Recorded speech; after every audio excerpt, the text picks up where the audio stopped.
Weekdays, 3 to 6 p.m. Right, so in fact, we're going to chat to Sherwin Bryce-Pease in a moment as part of our daily Global Watch. Remember, there's an election coming up in the USA tomorrow. But first things first, some comment from you. KG in Bloom, you've got a view on Maile. Thank you so much for taking my call. Go ahead, I think we must try to avoid wasting valuable radio time with this kind of interviews. I find it unacceptable that we call a person to come and tell us that a crisis that we already know that it's a crisis is a crisis. Mm-hmm. I think that is very much out of order. Because I would have loved him to tell us, since that press conference, he is so confidently saying he hosted and addressed 2 weeks ago. What has he done between that 2 weeks and now? And I will tell you, he has done nothing. When he left that press conference, everything that he said in that room, he left it on the chair on which he was sitting. That is the modus operandi. That is what happens all the time. So you said we shouldn't have even spoken to him at all? I mean, I know he called for a state of emergency, which I did find surprising, actually. That is very ridiculous. No, he should not have called him Ashraf, unless if he requested to be invited to come and tell us something with substance, not to come and tell us nothing. Okay, I hear you. I mean, again, some may say, because of who he is, we need to hear what he has to say, although he may not be convincing to you or maybe me. I don't know, but we certainly gave him a chance to express his opinion. The question is, what does the rest of the country feel about it now? The show is the National Pulse, right? In terms of other comments, here's one that's sort of related in many ways. Why not fund local and register with special officers shared by all responsible departments? Sounds pretty simple, isn't it? And I asked you one question that would best describe the GNU. Here's another one saying evolving, and you may talk of another one of that. Yeah, but I'll tell you what we do. Let's get to Sherwin Bryce-Pease in the US election right after this. SAFM 104 to 107 nationwide. Well, it's been a while, but now that important day is tomorrow. I think, Sherwin, when we last spoke, probably as at the time of whether Biden should still continue standing. That's how long ago it seems like, anyway, to me, right? So, we're on it. I can't vote. And maybe the majority of people listening here can't vote, but they're well aware of the implications of what? If the USA sneezes, we all catch a cold. So we better know whether to cover ourselves up or not. Sherwin, good chatting to you, and thanks for connecting to the National Pulse. Ashraf, always good to be with you. Thank you. Right, so we're it's imminent. What are you looking for now on the eve of the election? Oh, this has been a process of reading the tea leaves. And so what we're trying to do at this point, right, having been at this for a few months now, some would say even years, given when Donald Trump announced his candidacy, running here for the third term to be president of the United States, is really to figure out what the polls are telling us at this late stage. So the election jargon tells us it's a dead heat, it's a photo finish, it's too close to call, it's going to go down to the wire. But what are the tea leaves? What is the sentiment? What is the feeling on the ground, right? And what we are feeling right now is that Kamala Harris has a little bit of momentum. There was a critical gold standard poll that came out this weekend from the state of Iowa, done by the Des Moines Register, and this is a gold standard poll. Sometimes they buck the trends of other polls, but they tend to get it right. And what this poll showed us, in a state we are not talking about in the swing state context, Iowa, right? We've talked about Wisconsin, Michigan, Pennsylvania, Nevada, Arizona, North Carolina, and Georgia, but not Iowa. And what the Iowa poll shows us is that Kamala Harris is in the lead in this poll, which is an outlier, but a gold standard outlier. So it could very well be true that Kamala Harris has taken the lead. And what this poll is showing us is that there has been a late shift from those independent voters, but a late shift from women voters in particular, independent women over the age of 60 who are known to vote in elections. And so is this indicative of what we might see on election night? Perhaps a late shift from the women's vote in America. Women represent the largest demographic in an election, around 30% of the vote. So it could be a fundamental shift that we are seeing breaking for Harris in these late moments. But that said, Ashraf, the polls still show a dead heat, both nationally and in the swing states. But there's a little bit of momentum we're seeing. In fact, Kamala Harris, speaking at a Michigan rally yesterday, said this is one of the most consequential elections in our lifetime, and we have momentum. For her to come out and say that momentum is on our side really is indicative of a little bit of confidence the Harris campaign is displaying at this late hour. But do you not think she would just say that because that's just the way she'd be expected to say it, in the same way that Trump talks about, it's a clean sweep for him, because that's what's expected of him to say? Well, what we've seen from the Trump side, right, is a very boastful, I'm leading in all the polls, I'm going to win this, we're going to win by a landslide. And of course, that is not borne out in the polling data we're seeing. So he has certainly been going out on a limb regularly, sort of making statements that the data doesn't necessarily speak to.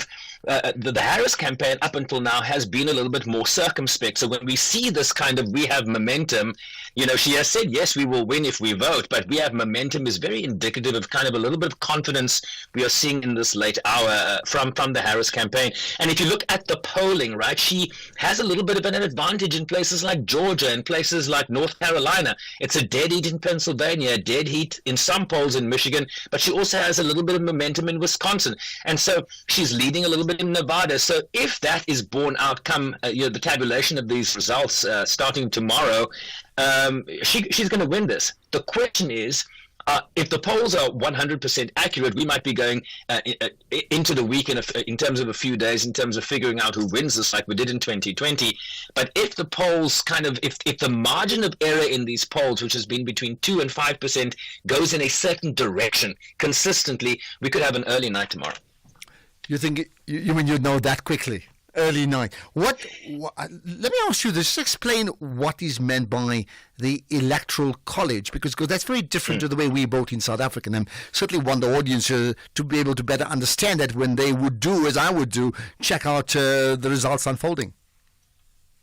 So forget about the popular vote. The popular vote does not determine who the president of the United States will be. Al Gore won the popular vote in 2000 against George W. Bush, lost the election via the Electoral College. Same thing with Hillary Clinton in 2016, won the popular vote by about 3 million, lost the election. The Electoral College is where the game is at. That's why we talk day in and day out about the swing states. Why do the swing states matter so much? Because we know Kamala Harris is going to win traditional strongholds like New York, California, Massachusetts. Donald Trump is going to win Republican strongholds like South Dakota, Alabama, and Mississippi. But that only gets you to a certain number of Electoral College votes.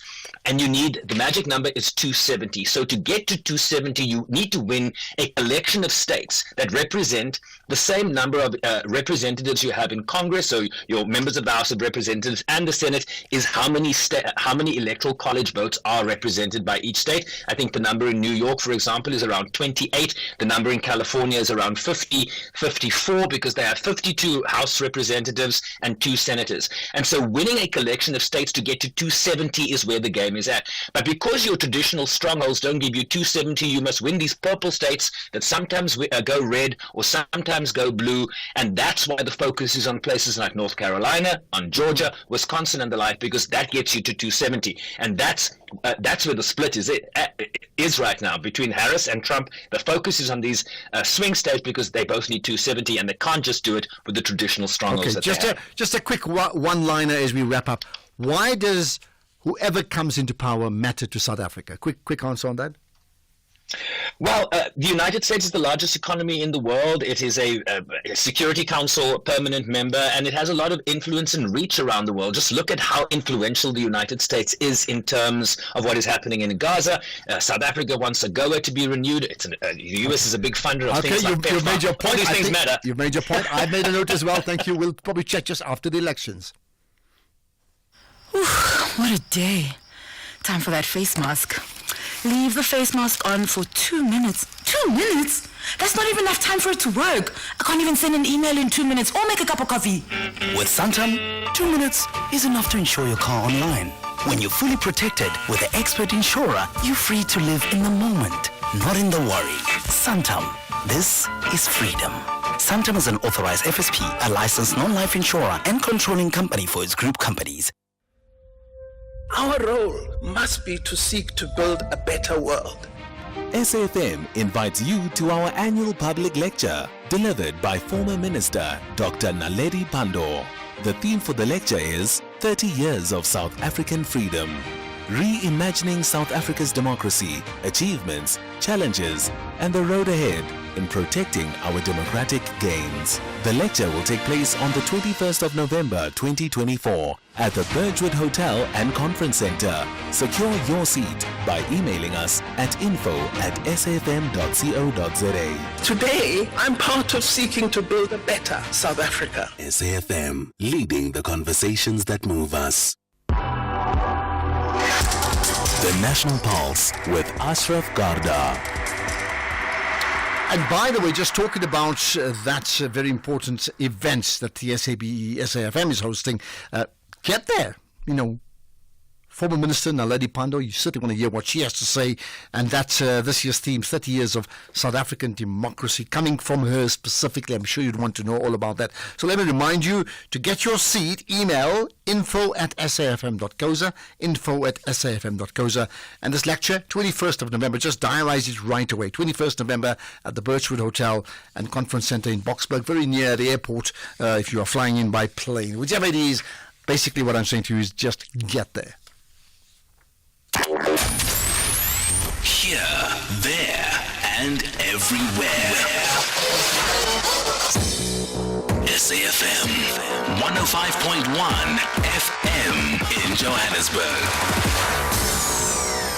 All right, let's move on to other things, and I certainly welcome your comments on some of the issues that we have just spoken about already. Certainly feel free to do that here, because I think your views matter. Your views matter, and I certainly want to get your thoughts in what for you connects to the National Pulse. And what do you think about the US election conversation I just had with Sherwin Bryce? Please just think about that right now. In the meantime, this is interesting. Well, bad news really, as far as I'm concerned. Ever since I came back onto SAFM, every month we spoke about the fuel price.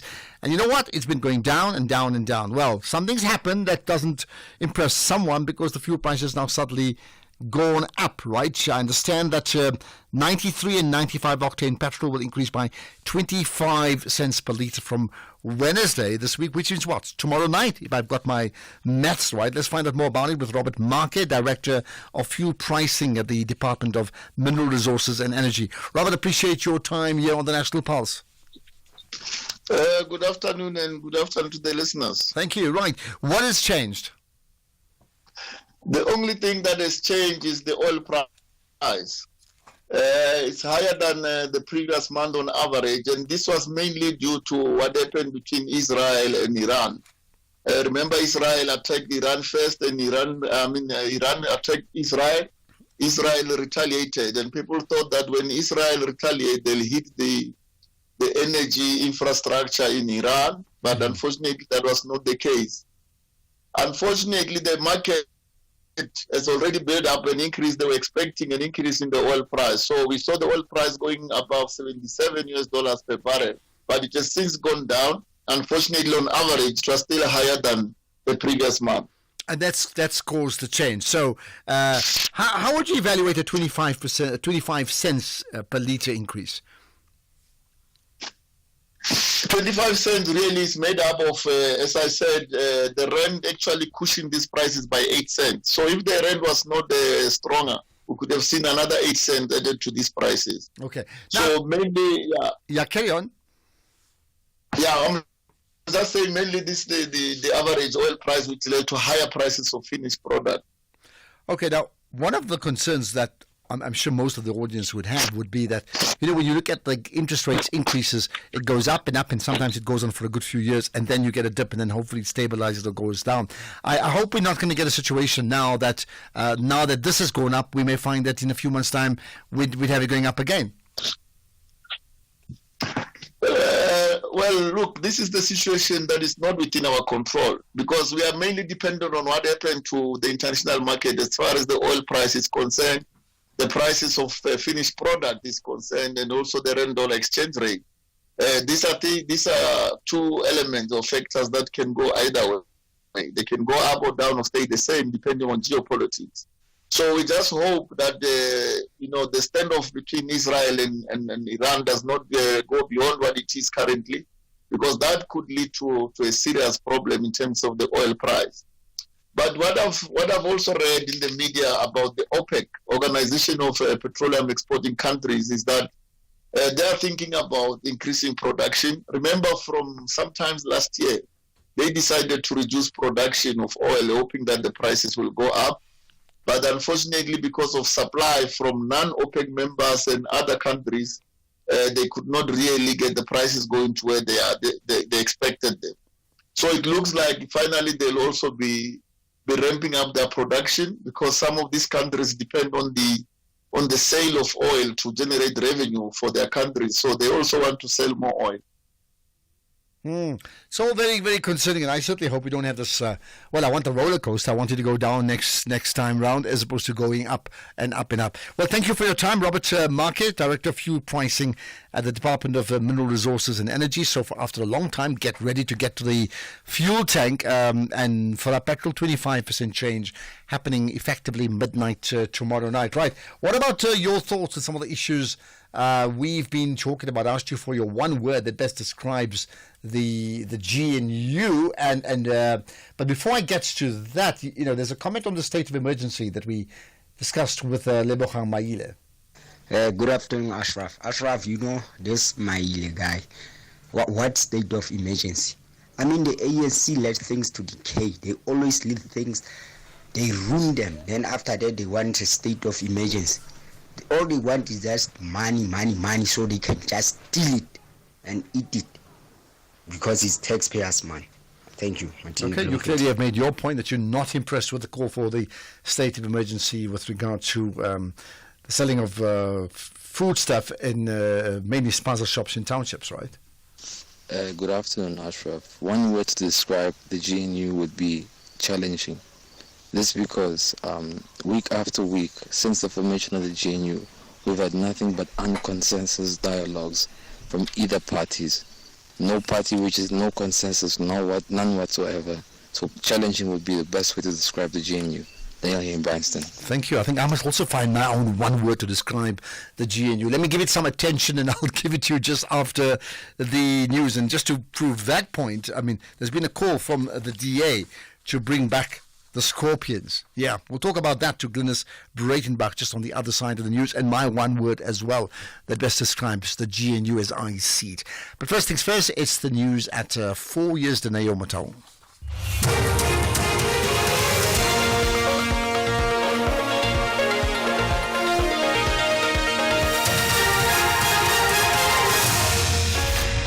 Thank you, Ashraf. Top stories. ANC KZN denies claims of secret meetings with the MK party, and Harris and Trump campaign down to the wire. A very good afternoon. The ANC in KwaZulu-Natal has refuted claims that it is holding secret meetings with the Umkhonto weSizwe MK party in an attempt to drop the current government of provincial unity. After failing to win an outright majority in the province during the May general elections, the ANC was forced to form part of a coalition government with the IFP, the DA and the NFP in the province. The ANC's deputy chairperson in KZN, Nomagugu Similani, spoke to the media in Durban. Are we leaving the GPU? Are we working with the NK? Definitely not. You will understand that the NKP was the first one who issued a statement through the mouth of their founder's daughter, Ududuzi. She said they will never work with the ANC and has made it a point that they do not work with us. Of course, when we're going to governments of national unity and provincial unity, no one was closed out, but the NKP made a firm stand to say they will not work with the ANC. In Limpopo, the Education Department has reiterated its commitment to ensuring that learners have food that is safe for consumption at schools. The Limpopo Executive Committee yesterday stated that hawkers who wish to sell at schools need to apply for permits. The department's School Safety Deputy Chief Education Specialist Muluku Lebelo says they remain committed to ensuring the safety of learners. We know that there will always be some critics from all corners of the social spectrum, but it's a pity we have to provide guidance here and we have to intervene, and our intervention is about providing precautionary measures so that learners should not be victims of circumstances in this case. And we will as well be issuing out a sequel to the previous circular that was issued. There is a circular that will be issued in line with the EXCO decisions. In other news, power utility Eskom has assured consumers that the explosion at its coal-fired Grill power station in Mpumalanga will not lead to the return of load shedding. An oil pipe burst at the weekend at Grill, sparking concerns over the generation and supply of electricity after systems went offline. Eskom says power will be restored soon. Eskom has not implemented load shedding for over 7 months. Eskom spokesperson Daphne Mokoena says teams are continuing with repair work. A preliminary investigation revealed that an oil pipe had broken, causing an oil spill on the hot surfaces of the turbine, which triggered a fire. Eskom assures South Africans that this incident will not impact the current generation capacity or lead to load shedding. The ongoing incremental results of the Generation Recovery Plan have continually added more of a buffer to the system to manage incidents such as this. We move now to neighboring Botswana, where President-elect Duma Boko will be inaugurated on Friday. Boko won the country's recently concluded general elections. The Botswana Democratic Party lost power after leading the country for nearly 6 decades. Ditaba Sotetsi reports. The outgoing Botswana President Mokgweetsi Masisi has handed over the presidency office to the president-elect Advocate Duma Boko of the Umbrella for Democratic Change. Boko has also acknowledged all those who supported the party during the campaigns and after the election victory. In his X account, Boko says he appreciates his predecessor's peaceful concession and reflected on their stability as a nation. The incoming president has promised Botswana that he will never fail them as the leader of the country. Ditaba Sotetsi, SABC News. Lastly, further afield as campaigning for the U.S. presidential election enters its final day, Donald Trump and Kamala Harris have been attempting to drive home their messages in the swing states, which will decide the results. The election tomorrow is expected to be the closest in U.S. history. The BBC's Sarah Smith reports. In this incredibly tight race, both candidates are frantically campaigning for every last vote, holding multiple events in the key battleground states that will decide the election. What has often been an angry and aggressive battle for the White House, with both candidates painting a dark picture of what could happen to America if their opponent wins, will end with them both holding competing rallies in the biggest swing state, Pennsylvania, later today. Not every vote is still up for grabs. Early voting arrangements in many states mean over 76 million voters have already cast their ballots. That's almost half the total number of people who voted in the whole of the 2020 election. Recapping the top story this hour, the ANC in KwaZulu-Natal has refuted claims that it is holding secret meetings with the Umkhonto weSizwe party in an attempt to drop the current government of provincial unity. Headlines at 4:30 for SFM News. I am Dinomo Taung. And coming up in your sports this hour, box shift into test mode and Sydney becomes 7th World Marathon Major. More details at 4:30. SAFM, guiding you through the rush hour traffic. Good afternoon. Starting off in Gauteng, the N1 southbound in Randburg, queuing on the off-ramp to Malibongwe Drive, and the N12 westbound in Germiston has a crash reported near Craft Road exit. In KZN, the N2 southbound is queuing towards Spaghetti Junction, the R102 is slow-moving near Mount Moriah Drive, and Umgeni Road westbound, slow-moving through Springfield Park. In Cape Town, the N2 Nelson Mandela Boulevard outbound is queuing towards Hospital Bend, the N7 checks Hadville Drive northbound, queuing towards Frans Conradi Drive, and Batencroft Street outbound is slow-moving towards the elevated freeway. With your traffic update, I'm Irma G. Channel detached, recharged and flourishing you on Afternoon Express, Tuesday at 6 p.m. on S3. As coach Lucia Drummond offers practical steps to a less is more lifestyle. HR specialist Utat Omabelane shares key skills to revitalize your career. Plus, overnight oats is the perfect after-gym recharger. That's Afternoon Express, this Tuesday at 6 p.m. only on S3. Repeat Sundays at 8:30 a.m. These are the weekend shows on SAFM. Music of Africa with Shayla Ndikumana. The Jet Set Breakfast with Michelle Constant. Seasons with Khomotso, KG Mwekezi. latest soundtrack of your life with Ernest Pillay. Weekend Soundowner Classics with Kutlwano Masote. Spotlight with Zai Khan. The Weekend with John Gerika.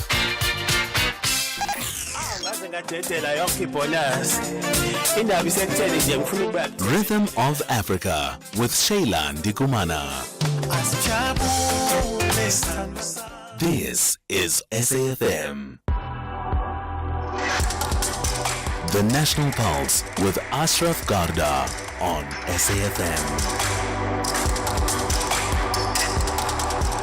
You're listening to the National Pulse. Weekdays, 3 to 6 p.m. So I've been asking you to give your one word that best describes the Government of National Unity, the GNU. What's your one word? And of course, many people have shared that. We'll also play some of your voice notes. So you can give the word and then comment after the word. But you must start with the word, okay? Well, my one word, I told you I'll give it to you, is complex. It was complex to start with, and it's complex now, and it will continue to be complex later on. And the reason is, by its very nature, it's a government of national unity by political parties that are, in fact, firstly, opposed to each other, who contested an election to try and kick each other out, okay, number one. Number two, philosophically and policy-wise, these parties oppose and continuously oppose each other diametrically. So, somehow or the other, they've decided to come together, keeping the glue together of the country for, to serve a higher purpose, whatever that may be. But in doing so, it was complex. It will continue to be complex. It certainly remains complex right now. That's my one word for the GNU. And with that in mind, I think it's probably very opportune we chat now to Glynis Breitenbach, the DA spokesperson on justice and constitutional development. Glynis, appreciate your time. Thanks for connecting to the National Pulse. Hi, how are you? And hello to all the listeners. I'm very good indeed. Right, now we are talking to you because I understand that your party has introduced the anti-corruption bill to Parliament. We can talk about the detail, but I understand the key word here is the return of the Scorpions. Tell me about it. Well, yes, it's a private member's bill of mine that we've introduced, and the idea is to introduce something close to the Scorpions, Scorpions a little bit better than Scorpions, because, of course, we learned our lessons from the Scorpions.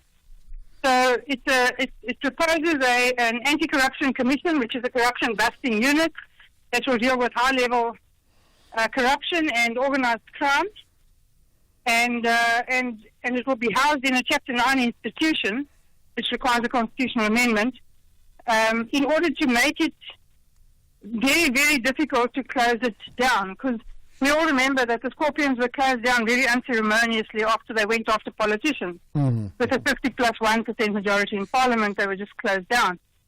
The Anti-Corruption Commission, if the bill passes, will be housed in a Chapter 9 institution, which requires a two-thirds majority in the National Assembly to close it down, and no political party will ever see that kind of majority again.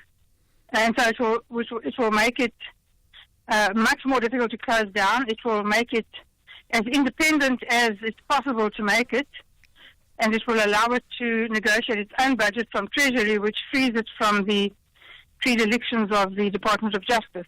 Okay, so outside of whatever the motives were by certain individuals to close down the original Scorpions, you're suggesting, you'd like it back in another form, maybe a different name. I understand that part, but you are saying it needs to be better, right? What were the shortcomings of the previous iteration of the Scorpions? Well, the iteration that the Scorpions found itself in is similar to what the investigative directorate currently in the National Prosecuting Authority is. It's a unit within the NPA, and it can be closed down tomorrow morning. So there's no security of tenure. They can lose their jobs tomorrow if Parliament so decides. And for that reason, it makes it very difficult to attract serious skills. Also, they're starved of budget, because the Department of Justice doesn't give them the budget that they require to run a proper investigative unit. So the investigative directorate can very easily go the same way as the Scorpions. The Anti-Corruption Commission will be different in that it's housed outside of the National Prosecuting Authority. It will be truly independent, a Chapter 9 institution, and it will be able to negotiate its own budget, which places it in a much better position to offer security of tenure and thereby attract the skills that are required. Okay, so you've tabled it now. What happens next? Well, the Speaker has sent it to the Justice Portfolio Committee where it will be processed. So it will be discussed there by the committee. It will be published for public comment. There will be 1 or 2 rounds of public participation in the final crafting of the bill. And once it's in a format that we've made it as good as we can make it, it will go to Parliament, whereby a majority vote it must be passed. So we're hoping that certainly the members of the GNU will support the bill. And those people who don't support it will be those people who aren't serious about going after crime and criminals and aren't too concerned about corruption. Okay, that's why I said the GNU is complex. Here's a question to you in just terms of the workings of the GNU. Would it not have been the other way around this time round? Instead of tabling and sponsoring the bill, for example, and hoping other parties who are opposed to you would somehow be convinced to support you in Parliament on the vote. But in this case here, because you have a GNU, in fact, to run it through your GNU partners first so that you know you already have a majority. Well, the GNU is represented in all the portfolio committees of Parliament, of course. And so that's where it will be panel beaten. Anybody can participate in the public participation process. And, of course, it will be debated in Parliament. As I say, anybody who doesn't support it will have to publicly declare that they approve wholeheartedly of corruption and have no wish to see it end. What's your sense? I mean, how much support would you get for this? Keeping in mind the complexities of why it was shut down in the first place. There were no complexities to why the Scorpions were shut down. It was shut down because of going after politicians, and they didn't like it. So there's no complexities there. It's quite a bold statement. The support for this bill, I think, will be quite wide-ranging. I have no reason to suspect that it's going to be well supported. Okay, but then I hear what you're saying, and I agree with your response to my point about complexities, but would there be therefore complexities in getting that majority that you require? I don't believe so. We need 51%, 50 plus 1 to pass it in Parliament. It's an ordinary piece of legislation. To shut down the Anti-Corruption Commission, you need to that's a different story. But to pass this bill, you need 50 plus 1. So okay. I don't foresee any problems. All right. Anything else that's come through in terms of this bill that you'd like to share? No, I think it's timeless. South Africans want to see consequences for antisocial behaviour. We're not really seeing it. We hope that the NPA will support this bill. Everything that the Anti-Corruption Commission does will be done in consultation with the National Director. We're not trying to outdo the NPA. We're not trying to supplant the NPA. What we want to do is we want to take off their hands their top echelon of corruption and organised crime cases that allows them to concentrate fully on the literally thousands of other cases that require their attention every single day. I mean, do you get a sense that the NPA, and I'm going to choose my words carefully here, is either not doing its job or can't do its job, and therefore the need for the Scorpions, or in whichever form? The NPA is doing its job. There's no question. It's doing its job. There are hundreds of cases that get finalized every single day, correctly, procedurally correctly, with good sentences and convictions. There are over 2,000 prosecutors who go to work every single day and do their very best. The NPA is doing its job, there's no question. But are they doing the job that South Africans want to see done right now? And that puts the perpetrators of state capture in prison? No, they're not. And the reason for that is, A, they don't have the skills. They're unable to attract the skills because they don't have the money. They don't have the money because their budget is constantly reduced. And so they're not in a position to do that job easily or quickly. And that is the problem. Okay, let's leave it at that. This is the first step, or the first bite to the return of the Scorpions. Thanks for your time, Glynis Breitenbach, DA spokesperson on justice and constitutional development. What do you think about that conversation? Would you agree with what Glynis Breitenbach has just said, that there has to be a return of the Scorpions that fights corruption, and a Chapter 9 institute that cannot really be shut down like ASAP? Would you support that, or do you think what we have right now is convincing? And I said about the NPA in the light of some of the pronouncements of the last few days, in fact, including the former Minister of Sports, Arts and Culture, which we have have certainly discussed last week. So an opinion on that, and then the broader question, the US election. Tell me your thoughts on that. What about my question that I've asked, one word to describe the GNU, and I said it's complex. You can give me your own words on that one then. What else have we raised? Lebogang Maile's point about the state of emergency with regard to the spaza shops selling, some of them of course, selling foods that are poisonous, and therefore people are either getting very ill or dying. But do you think that's the route to go, state of emergency for that? And the point that I brought up to him, if you can have a state of emergency for that, what about a state of emergency for crime? But I'm not saying we must have a state of emergency. Surely, where does this all fit in to the packing order? How can they change spaza shops the way they're being run right now in terms of support, in terms of overseeing, in terms of understanding the complexities about how the way they do their business? Well, this is the National Pulse. We certainly talk about the big issues that moves the National Pulse, so it certainly moves every conversation, and you can join in on these conversations. 086 000 2032. To WhatsApp, text or voice note 0614 104 107. And I see many people have tweeted or Facebooked as well. I'll certainly take that as well after this. India planned to cause an upset in Mzansi's own backyard. However, the Proteas are all about hitting the ground running at St. George's Oval to demonstrate what the Protea fire looks like. What a summer without cricket! Catch the spectacular second T20 international match between South Africa and India on Sunday 10 November at 3:30 p.m. live on SABC3 and 4 p.m. on Radio 2000. With reports on various SABC radio stations. Also available at your fingertips on SABC Plus. Proudly brought to you by SABC Sport. For the love of the game.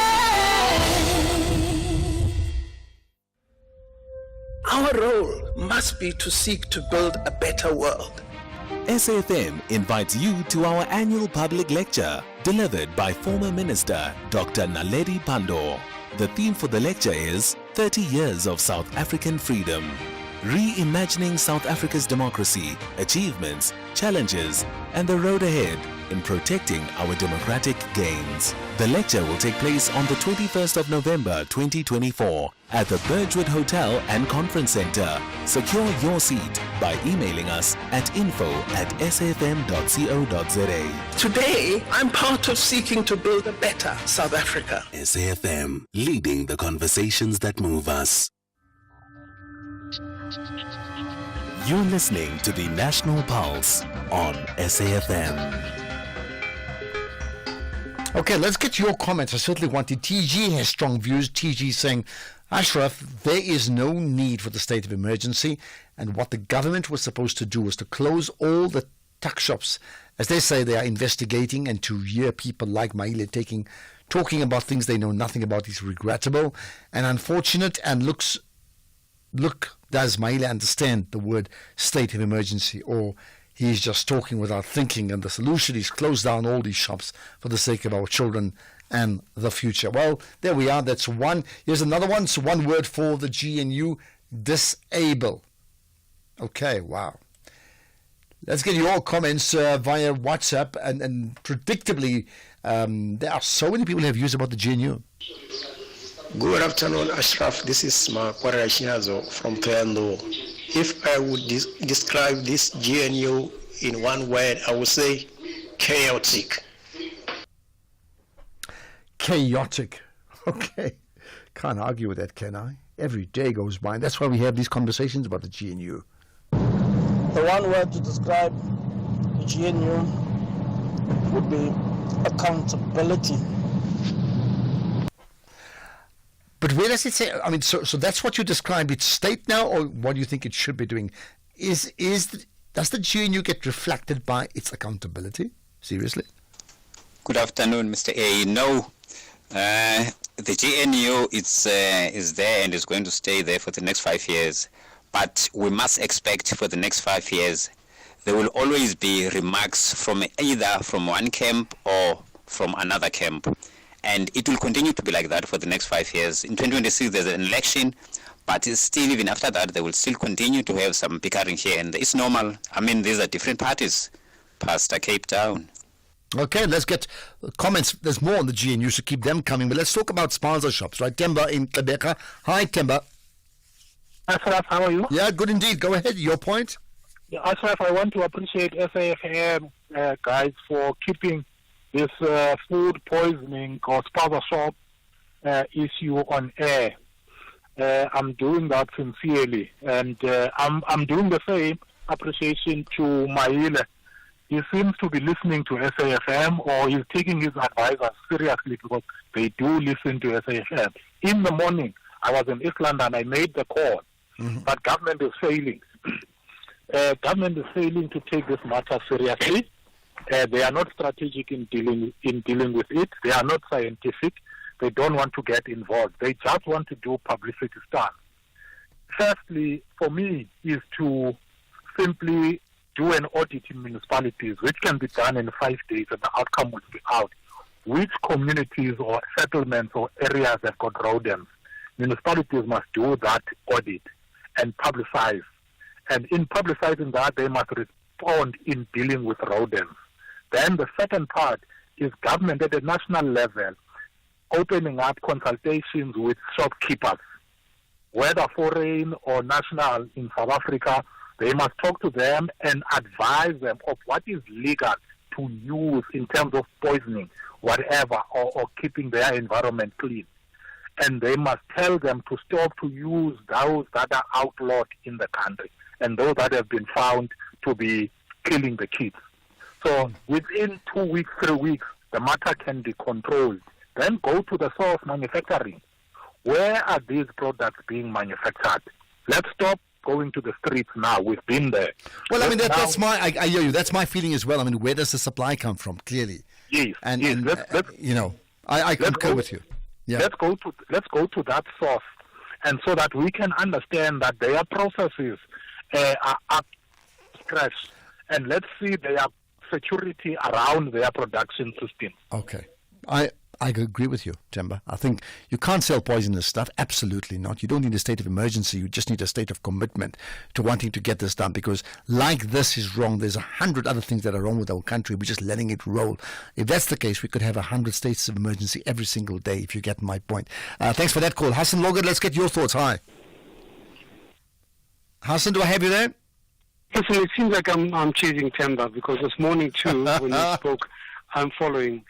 My grouse has been that we seem to be very good at hitting what I said is the small guy. The individual person, yeah, of course everyone has to be accountable. But I pointed out also the Tiger Brands over 6 years ago was accused by a class action of killing like 200 people with this listeriosis, the polony issue, right? These are township people that died. And then also not very recently, maybe in October, the Consumer Council basically supported SPAR's call to recall PUP, where the Millie Mill was responsible for killing 3 people. We don't know, at least what is known. So my question to you is that why is it that we go so hard on the individual that we suspect may be doing wrong, but here we've got the people in the box. We know they're doing wrong. They haven't put counter arguments in court, but no discussion, not one bit of discussion. Well, I understand, just by the way, from Tiger Brands and listeriosis, we covered it a few days ago. They've now agreed there's a negotiation taking place to actually compensate. That's just one part of it. I know that part. But I think your overall point is absolutely spot on. The simplest thing is to say, Aish, that's shop, and that guy who looks like so-and-so, that chap is selling illegal poison goods, so just shut the whole shop down. I mean, how does that solve the problem? When that can be the... In fact, Maile also said that first. How can it be, like, we should just shut them all down? And I've suggested... Ashraf, but I think the point must be, and we learned through COVID, that the science is supposed to be front and center so that it can guide us. So where's our science bodies, the NICD and others? Maile and others must get those guys in. Are they doing their job? Is the job too big? So we led by the science, and then we see what happens. We learned a lot during COVID, but unfortunately, it seems now we just want to go back to policing. Okay. Similarly, as you know, the field that I work in, everyone wants to arrest the Zama. Where's the problem, man? Okay. Are we closing the mines properly? All those issues are related. Perfect. Good talking to you as always. And it's certainly thought-provoking comments made from Hassan Logut and the one that we had earlier on as well. Right. Okay. Now, talking about government of national unity, what about party unity and tripartite unity? Well, the ongoing issue between the SACP and the ANC, it's another whole story in its own right? So, Solly Mapaile, the SACP's General Secretary, spoke on a Sunday World podcast that was released yesterday, and as part of that, he said a lot about the ANC regarding renewal, but specifically about one man that he considered maybe not suitable, and I'm paraphrasing, to head up the ANC's renewal campaign. Who do you think he spoke about? A distinct project of renewal of the movement. Yes. They were talking about it in general terms. They were not getting into the nitty-gritties of what does the renewal of the movement mean, and what are its constitutive elements. They were not talking to that. So, to that extent, of course, we have to live with what the ANC gives us. Yeah. The ANC elects their own leaders and so forth and so forth. And therefore, in my criticism at that time, which was representing the party, was that the inability for any of the contending leaders to be the symbol of renewal was actually shocking. And I dare say I even spoke about the current president. Yeah. At that time, for instance, 2 weeks before that Nazareth conference, you remember there was a parliamentary report on Phala. Yes. Yeah. And I was asked a question whether even this president, for instance, can he represent any sense of renewal? I said, no, it's not possible because it's heavily contaminated by scandals. And for a leader to lead a renewal project of the movement that is ethical, value system, moral, integrity, you needed a different kind of a leader. But at that time, for instance, I was even told, hey, keep quiet, Wena, because when you say these things, you are invariably supporting Zuma's forces, which I was not necessarily supporting. But these are the realities of what is happening. Then the following April, which is last year April, 4 months after this ANC conference, the ANC releases a document on the reconfiguration of the alliance without talking to its allies. Their own document.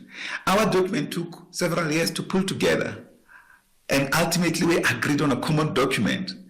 November 2019, we signed it off, signed by the ANC-NEC, Central Committee of the South African Communist Party, Central Executive Committee of COSATU, and NEC of SANCO. This document is pushed aside. We can give you a copy to look into it. Okay, there we are. What about the ANC's Deputy Secretary General, Nomvula Mokonyane, saying that, in fact, when it came to names being submitted as part of the GNU, the SACP certainly provided names. You see, so when you talk about the GNU being complex, what about the ANC's very own alliance? Yeah, that is a complex alliance in its own sort, and it's playing out every day. My question to the SACP then and the ANC is like, what happens next? Can this allow itself to roll out the way it is? Think about that. Here's the news headlines with Tenayo Motau. Thank you very much, Ashraf. Good afternoon. Let's take a look at the headlines at 4:30. Former Director General of National Treasury, Dondo Mkhajane, has resigned as CEO of the Motsu Group and chairperson of the Government Employees Pension Fund. The GEPF confirmed Mkhajane's resignation following months of public pressure over allegations linking him to the looting of VBS Mutual Bank. In other news, the ANC in KwaZulu-Natal has refuted claims that it is holding secret meetings with the Umkhonto weSizwe Party in an attempt to drop the current government of provincial unity. And a member of parliament from one of the opposition parties in the Spanish region of Valencia, Juan Bodera, says the weather service had warned the regional government about the risk of flooding well in advance. A full update follows at the top of the hour with Greg Khos. SAFM, guiding you through the rush hour traffic. Good afternoon. Starting off in Gauteng, the M1 southbound in central Johannesburg is slow moving towards Crown Interchange, and the N1 northbound in Pretoria has a crash reported after Botha Avenue exit. In KZN, the M2 southbound has a stationary truck after Mgeni Road, and the R102 is slow moving near Mount Moriah Drive. In Cape Town, the M7 Jakes Harville Drive southbound queuing towards the R300 highway. The N1 outbound is slow moving towards Yiptiach Avenue, and Jan Smuts Drive southbound in Athlone is slow moving at Cromboom Road. With your traffic update, I'm Irma G. This is SAFM Sports with Tuming Khapele. All right, Tumi, we ended the previous bulletin with the Kaizer Chiefs supporter walking. Yeah. Let's talk about a different sort of marathon, the running version, right? Absolutely. Sydney was elevated today to the World Marathon Majors, and it joins the likes of London, New York and Boston as the pinnacle of global distance racing. It's a confirmation as the seventh member of the series, which also includes Tokyo, Berlin and Chicago, culminated a 3-year program to better the event. The Sydney Marathon is a legacy of the 2000 Olympics held in the city. Meanwhile, South African athletics coach Thabo Mathibedi has expressed his excitement at being nominated for Coach of the Year at the 2024 Gauteng Sports Awards. Mathibedi, who's known to coach the likes of Clarence Monyai, Anaso Jobodwana, Sean Maswangai, amongst others, is currently training with Bayanda Walaza. Now, despite 2 decades of notable achievements and success in coaching, he had never received an award nomination until now, and he's up against the likes of Russell Domingo and Rocco Mering of swimming. Yeah, no, I'm very excited. I'm privileged, and it shows that people, they recognize our job, and I feel much better as a coach because for past 18 years being on this game and just to be nominated on this big province with this in terms of sport is a big province generally. It doesn't matter it's athletics, cricket, soccer, rugby. To be on the top 3, it's a very great achievement for me. I'm very excited. Moving on to rugby, the Springboks will prepare a little differently this week ahead of Sunday's test match against Scotland at Murrayfield. The Boks arrived in Edinburgh yesterday after their week-long training camp in Jersey. Now, normally the preparations start on a Monday, but Coach Rassie Erasmus has given the players the day off before starting their test week tomorrow. And the reason for this is to get the Springboks ready for an unusual Sunday test. The Springboks normally do their announcement on Tuesdays, but it could now be moved to Wednesday or Thursday. Then in football, Zambia Football Association President Andrew Kamanga says that they are going for gold in the next edition of the CAF Women's Africa Cup of Nations. The Copper Queens have been consistent in their performance in the COSAFA region in recent times, managing a 3rd place finish at the 2022 WAFCON and qualified for the FIFA Women's World Cup and the Olympic Games. Now, speaking to SABC exclusively, Kabeja, after his team won the 2024 COSAFA Women's Championship, Kamanga believes that it's time to claim their first WAFCON title in Morocco next year. I can take you to 2016 when I came into the Football Association. So we made sure that we qualified to the 2018 WAFCON edition. We didn't do very well. I think South Africa and Nigeria ended up going to the World Cup. The next edition we qualified and went past the group stage, and the last edition we were able to come out 3rd and qualified to the World Cup. So we think that next year's WAFCON, we need to go beyond the 3rd position. We really have to fight to be in the final, indeed win it for the first time. So it's a consistent approach to what we are doing. Elsewhere, Richards Bay FC coach Brendan Truter says that while they're pleased to have secured the club spot in the Carling Knockout semi-finals, he'd happily trade progress in the cup for 3 points in the league.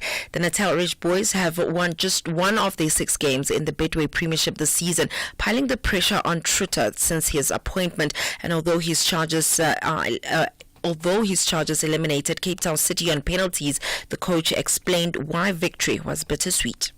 2 wins in the cup now.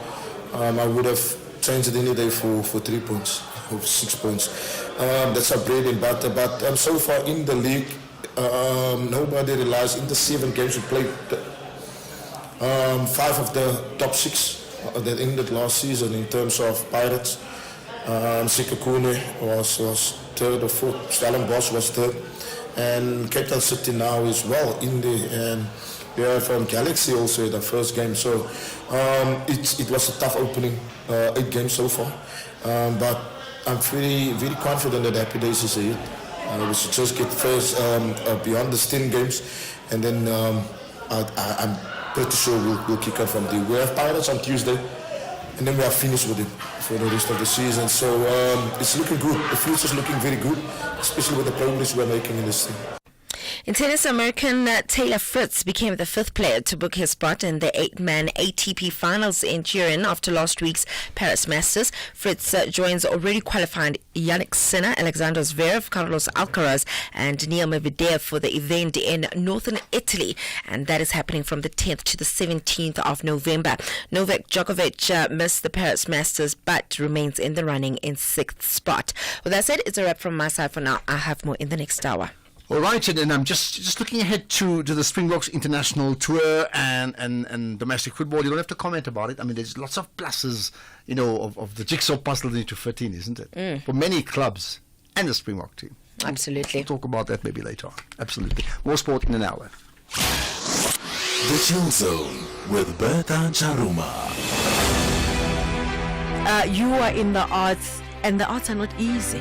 No, they are not. Especially in our country. Oh, for sure.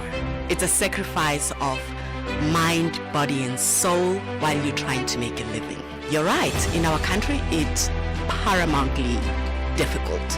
One needs to be, you either kicking down the door or you're forcing your way through. But it's the love. It's the love and the commitment to the decision one would have made, which I did. When I decided that I was not going to be a chemical engineer, I would much rather jump around and look happy and make people laugh. So certain sacrifices need to be made. Shoki Muller, South African actress known for her acting role of Celia Kunutu on Skim Sam. Bertha Charuma, Fridays, 8 p.m. to 12 a.m. All podcasts can be downloaded on safm.co.za. Okay, so you need to be aware of this because we've been talking about it, okay? You know there's been changes regarding Eskom and customers needing to recode their meters by the 24th of November, right? So all Eskom customers, will you reminded to recode your prepaid meter by that date. If your meter is not recoded, it will not accept prepaid electricity tokens. So Eskom has made this process easy for you. What you need to do, they've already set up effectively pre-coded meters, all of them, but what you need to do is you can recode it yourself. What you have to do is go to an Eskom approved electricity outlet, buy an electricity credit token, and then the Eskom teams will be on standby to help you. You got that? Economic news on SAFM. Facts and figures you can count on.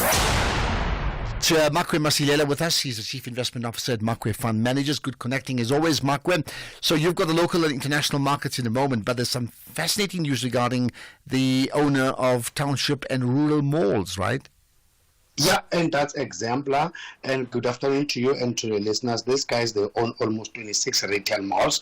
They've seen their revenue going up by 9.8%, interim dividend up 9.3%, and then profit as diluted headline earnings per share is been up almost 28.5%. And Ashraf, their kind of malls tend to have a better footfall compared to those in suburbs.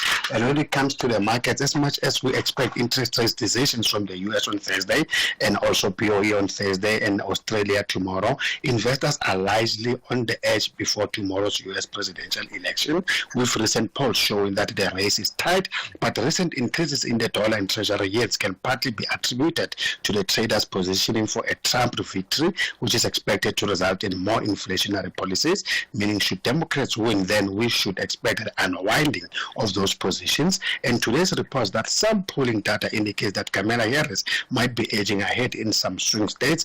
We see the dollar index falling the most in more than a month, and stocks are stable, and the oil is heating up after OPEC Plus agreed to push back its December production increase by 1 month, and Iran escalated their rhetoric against Israel, Brent crude is up 2% at $74 a barrel, and gold is holding its ground as safe haven demand is still at play, and that's ahead of those elections. And we see gold is up 0.3% at $2,745, platinum up 0.2% at $995, and as we said, stocks are playing wait and see, with the GSE down 0.1%, dragged mainly by resources, and the rand firmed almost 0.6% against the US dollar, is now 17.53, 22.75 against the pound, and 19.13 against the euro. Okay, and that's it. So we will connect again tomorrow. Thanks for that, Makwe Masilela, right? Let's get to other issues. By the way, you know, there's a fascinating conversation coming up just now around, effectively around compassion and self-compassion. What does that mean? Part of our personal growth feature coming up in about 8 minutes' time. I'll get your calls after this. SAFM 104 to 107 nationwide. Right, let's get to your thoughts. And again, you know, every single day the issue that moves the national pulse can change, and sometimes you get consistently strong views in one direction and not the other. Today, it has got to be about the GNU, but there's also lots of comment about Lebogang Maile and his call for a state of emergency regarding the spaza shops that has been selling off poisoned foods, and people therefore have been ill and dying, and big thoughts on that. But the GNU is where we go first. Good afternoon, Ashraf. This is Makwara Shinyazo from Toyando. If I would describe this GNU in one word, I would say chaotic. One word for you is chaos. Well, I think at the moment, somehow it's chaotic and they appear to be moving in one direction. So just talk about it like a runaway steam train. Maybe something along that line, isn't it? The one word to describe the GNU would be accountability. Okay, I think we've played a similar one to that one before in terms of accountability. But fine, let's get to some of the others. Good afternoon, Ashraf's making Durban. Ashraf, one word describing a GNU without fail is paralysis. It's a complete state of paralysis. It's a mumbo jumbo. I don't know what's going on. ANC, IFP, Freedom Fund Plus, DA, all in the same room. Oh God, Patriotic Alliance. It's just paralysis. Complete paralysis. Oh, I love the way you said it, because I mean, you talk about paralysis, which does indicate fail, but you say one word without fail. Actually, in that case, it's like one word with fail, if you get where I'm going to. But thanks for that comment. Good afternoon, Ashraf. One way to describe the GNU is betrayal. The people of South Africa were betrayed by Cyril Ramaphosa and the ANC. They made us believe that this is the GNU. This is not the GNU. It's a grand coalition of ANC and DA. Thank you. Well, I mean, you know, we've had that conversation before, GNU, Grand Coalition, Multi-Party Coalition. I think it's less about that than this grouping. Does that group does it work, considering where they all come from? Just by the way, news that, let's do this right away. So we've got news now that Dondo Mokhajani, the former Director General at Treasury, has announced that he will be stepping down from all of his professional roles and all the boards that he serves in. There's more on this. Good day, South Africans. My name is Dondo Mokhajani. Many of you may know me. I served the South African Public Service for more than 30 years. I served with diligence, honor, loyalty, dignity. My reputation has been put in question currently. Some false allegations have been made by a convicted felon, and I categorically deny any wrongdoing. I don't want to dwell on that for now. Proper processes must be followed. I fully understand the consequences of these allegations. I'm humbly going to step down from all boards that I currently sit on. I've reflected on fruitful experiences in the last while, the opportunities that were there for me, the time lost. I've decided to take an extended sabbatical. I'll focus on my family, I'll focus on my friends, and all of the things that I had wished to do and that I didn't have the time for. I might even try baking, or even if that fails, I'll try fishing. But on a more serious note, I'll have to do a reflection on my life. I'm going to write a book. about my time and experiences in the public service. I'll share the experiences and the lessons I've learned and the challenges I had to face. Along the way in my career up to now, I have met remarkable individuals.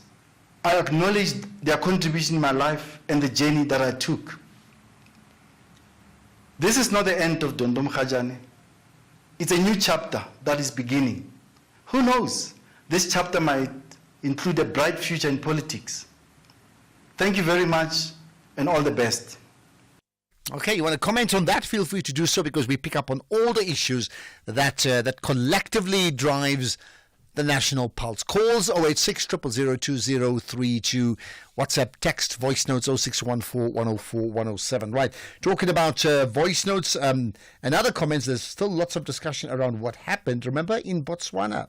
Good afternoon, Ashraf and your production team. I just wonder, with how much percentage did the umbrella party of Advocate Boko won the Botswana elections? I don't hear anything about percentages, or maybe they are not using percentages in their votes, like the ANC got 40%. Can you please find out? I thank you. Okay, we'll maybe pick up on that. Certainly looks very convincing in terms of the changes that have occurred. Another comment on the GNU. Good afternoon, Mr. A. No, the GNU is there and is going to stay there for the next 5 years. But we must expect for the next 5 years, there will always be remarks from either from one camp or from another camp. And it will continue to be like that for the next 5 years. In 2026, there's an election, but still, even after that, they will still continue to have some bickering here. And it's normal. I mean, these are different parties. Pastor Cape Town. Okay, Pastor from the Cape. And there's more. Hi, Ashraf. My one word for the GNU at the moment, so current state for me is misaligned, and it's Robin from Cape Town. Did you say misaligned? I don't want to be misaligned in what you said. I think that's what you said, misaligned. Maybe just send us a quick text to say, yes, misaligned is what I've talking about here. There's another one saying conspiracy is the one word for the GNU in my view. That's Harare in the Eastern Cape saying conspiracy. Let me see if I can squeeze one more in, and then we'll move on to other big issues that impacts the National Pulse. Good afternoon, Ashraf. This is Mutlatsi from Pretoria. I would describe the GNU as balance, as accountability, and I like it because no one, not even from my end, is going to feel entitled to the resources of this country. Nobody actually was born with land or a mine or anything. So yeah, I think because they are not friends, Freedom Front, ANC, not friends, so they will be checking each other out and monitoring each other. That's nice. Okay, you like that, right? Thank you for that, and keep the messages coming. Keep the WhatsApp, text, voice notes, and certainly the calls and the posts on social media, Twitter or the X platform, as well as on the SFM Radio Facebook page, and you can tag me as well, Ashraf Garda, on all those platforms. Let's talk about personal growth in a moment, and here's a question to you: what's your understanding of self-compassion? We'll get answers in a moment. The National Pulse, weekdays, 3 to 6 p.m. Right, so what's your understanding of self-growth or self-compassion in this case? Every day we have this feature called, every Monday, in fact, personal growth, and the things you need to do in your career and in your personal life to grow yourself. So here's a question: have you ever lost your temper, blamed, and then beat yourself up a little inside, or doing something that you regret? Linked to all of that is just how you judge yourself and whether you can be too tough on yourself. There's a sense from many people, including maybe Anne Werner, that we tend to do that too much. Now, Anne Werner is an industrial psychologist, so let's get your thoughts and appreciate your time, and thanks for connecting to the National Pulse. Thank you so much, and hello, listeners.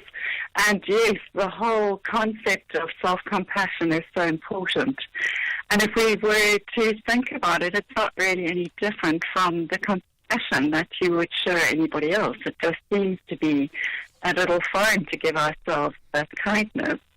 And yet it is vitally important in a very, very VUCA world. It's volatile and ambiguous and fast-moving, and so often we're criticized, and it's kind of putting away the judgment, as you said, and just being kind. And if we think about what kindness is, it's providing support.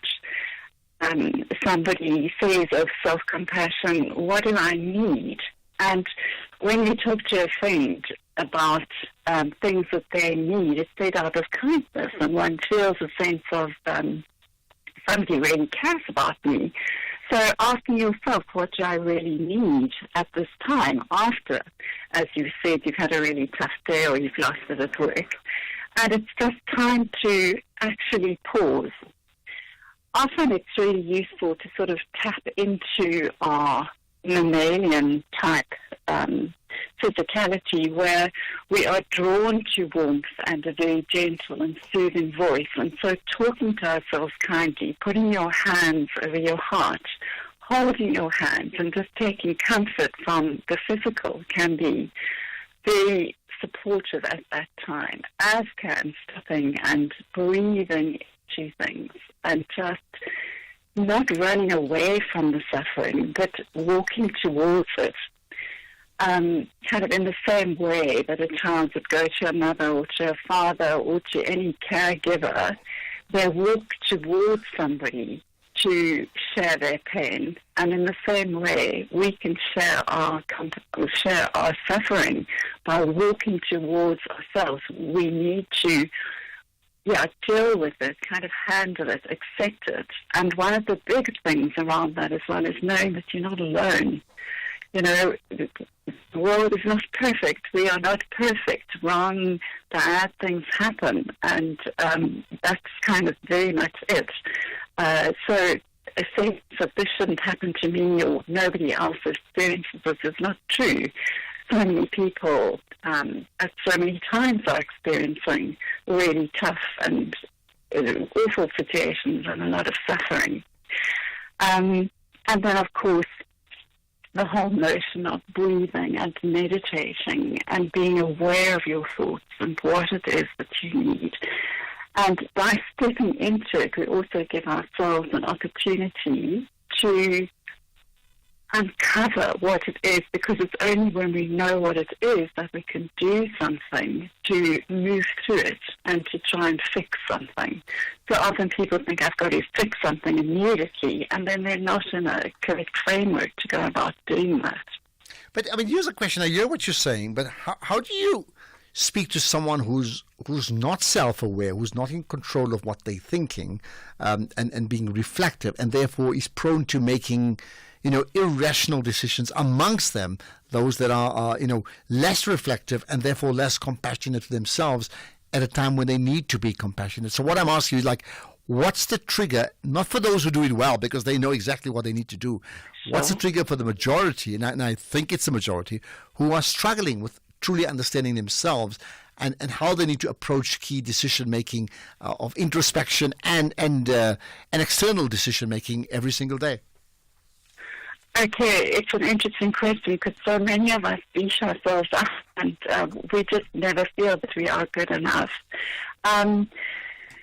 It's really about getting people sometimes to look out a different window and to change the perspective of things, and moving from a rational and a logical point of view. If these things keep on happening and you don't shift your approach, well, what is going to change? There's an old Chinese proverb that says if you keep doing what you're doing, you're going to keep getting what you're getting.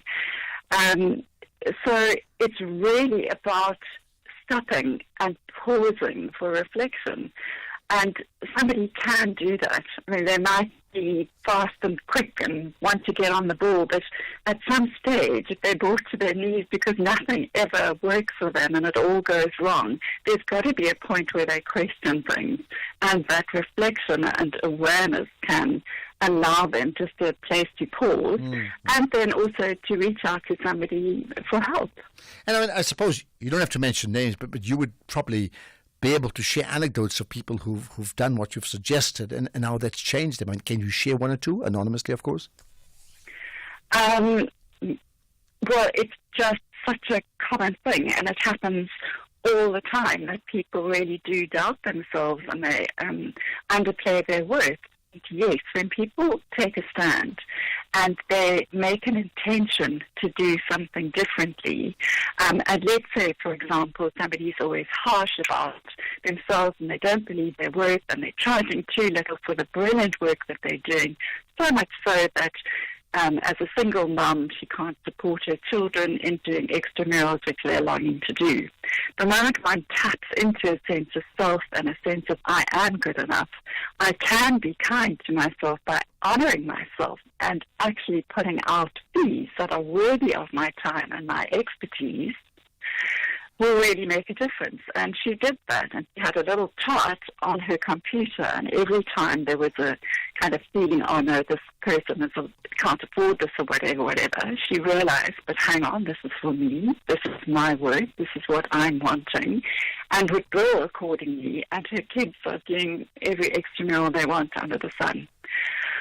So it's that sort of awareness, kindness to self by honoring your work and moving ahead with it. And the same way that people overcome all sorts of challenges and difficulties in getting to study what they want to do and to move ahead in that way. Yeah, well, I hear you. It just shows you, I mean, maybe just the last thing before we get to news. All things considered, if you just explain why it's that important, why don't you think we don't pay this much attention to ourselves in understanding ourselves and understanding the concept of self-compassion and introspection? What I'm saying is, if we all know it's important and it works, why do you think as a nation and a global community we don't do so? There is probably a sense of that's a bit weak. You haven't come to work to do some sort of self-reflection. And yet it's not considered. I think lots of people have a very different view of things. They see self-compassion as some sort of indulgence, like going off and having a spa day or going off and not, getting work done because they really need a break. And it's got nothing to do with that. It's got to do with just really taking care of oneself. So I think there's some misunderstanding in what self-compassion means. And also because I think especially in this country there's not enough awareness around mental health, and if people were to be more reflective and to meditate more and to do more deep breathing, they would understand the benefits of that, and that would possibly spread. So where you have the sort of bottom down leadership, which is very much about targets and kind of moving towards constant action, people are driven to do that, to be the very best, to work around the clock, to have to prove themselves all the time. Okay. Whereas if there were, I know you've got to break the news, if there were a different mentality that pausing and reflecting and being aware actually helps yourself and those around you, it would be a really good thing. And maybe that's the point, the different mentality. And we'll appreciate your time, industrial psychologist, talking about the real understanding of self-compassion. Did you get that? We'll have a podcast of that up in a moment or so. Let's get the news itself. Here's Greg Hurst.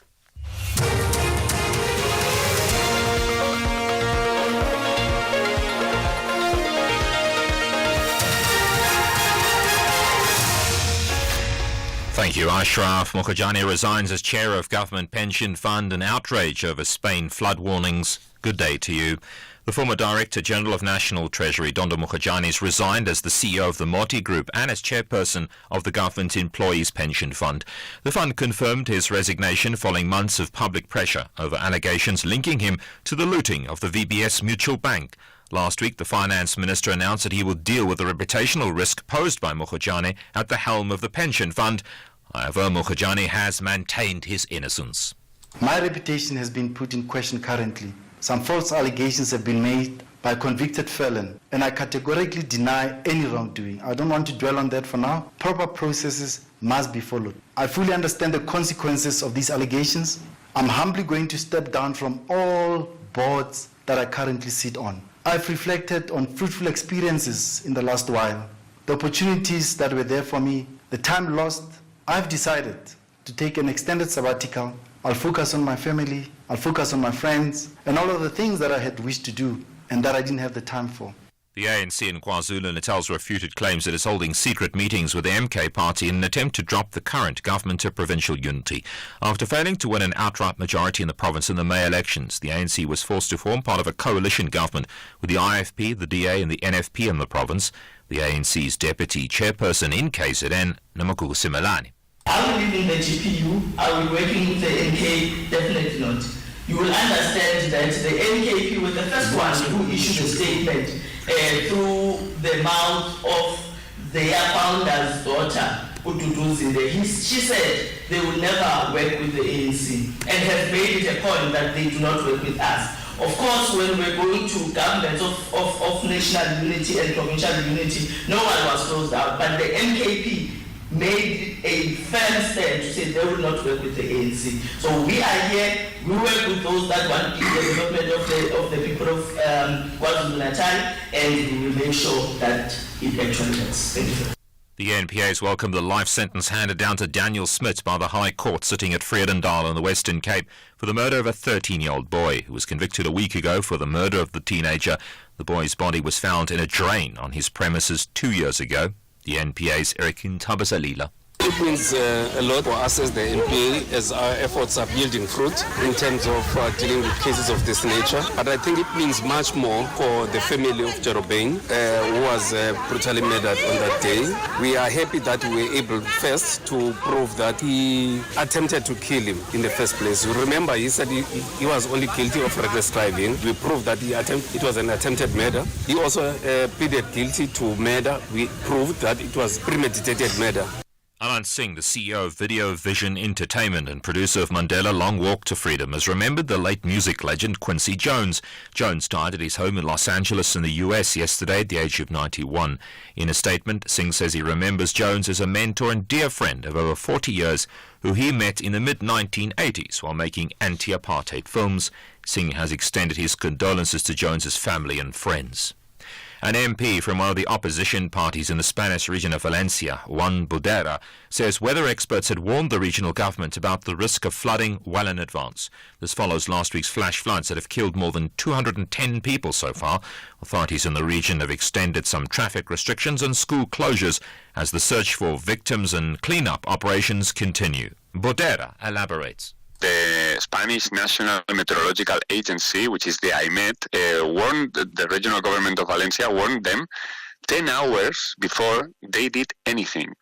So the responsible of the tragedy the first responsible is the regional government with any doubts, and then we can speak about other responsibles. The top story, the former DG of National Treasury, Dondo Mukhajani, has resigned as the CEO of the Mati Group and as chairperson of the Government Employees Pension Fund. That's SAFM News, I'm Greg Goos. SAFM, guiding you through the rush hour traffic. Good afternoon. Starting off in Gauteng, the N12 westbound in Germiston has a crash reported near Craft Road exit. Winnie Mandela Drive northbound in Fourways has a crash at Broad Acres Drive. Santon Drive westbound is slow moving towards Winnie Mandela Drive. The N1 northbound in Centurion is queuing towards Botha Avenue, and the R21 Nelson Mandela Drive southbound in Pretoria has a crash reported before Johan Rissik Drive. In KZN, the M4 southbound has a crash reported before Bayard Road Bridge.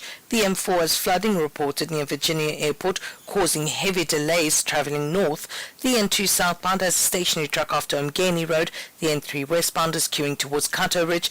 Chris Hani Road northbound is queuing towards Queen Nandi Drive. In Pietermaritzburg, the N3 eastbound has a crash reported after Peter Brown Drive exit, and the N3 eastbound has a crash reported before Market Road exit. In Cape Town, the N2 outbound is slow moving towards the R300 highway. The M3 southbound is queuing towards towards Rhodes Drive. The M5 northbound is slow moving through the N1 Kuburg interchange. The N7 checks Havel Drive southbound is slow moving towards the N2 highway, and the N1 outbound has ramp closure reported with no access to Lower Church Street. With your traffic update, I'm Irma G. Channel detected, recharged and flourishing you on Afternoon Express, Tuesday at 6 p.m. on S3. As coach Lucia Drummond offers practical steps to a less is more lifestyle. HR specialist Uthat Omabelane shares key skills to revitalize your career. Plus, overnight oats is the perfect after-gym recharger. That's Afternoon Express, this Tuesday at 6 p.m. only on S3. Repeat Sundays at 8:30 a.m. Our role must be to seek to build a better world. SAFM invites you to our annual public lecture delivered by former Minister Dr. Naledi Pandor. The theme for the lecture is 30 Years of South African Freedom. Reimagining South Africa's democracy, achievements, challenges, and the road ahead in protecting our democratic gains. The lecture will take place on the 21st of November 2024 at the Birchwood Hotel and Conference Center. Secure your seat by emailing us at info@safm.co.za. Today, I'm part of seeking to build a better South Africa. SAFM, leading the conversations that move us.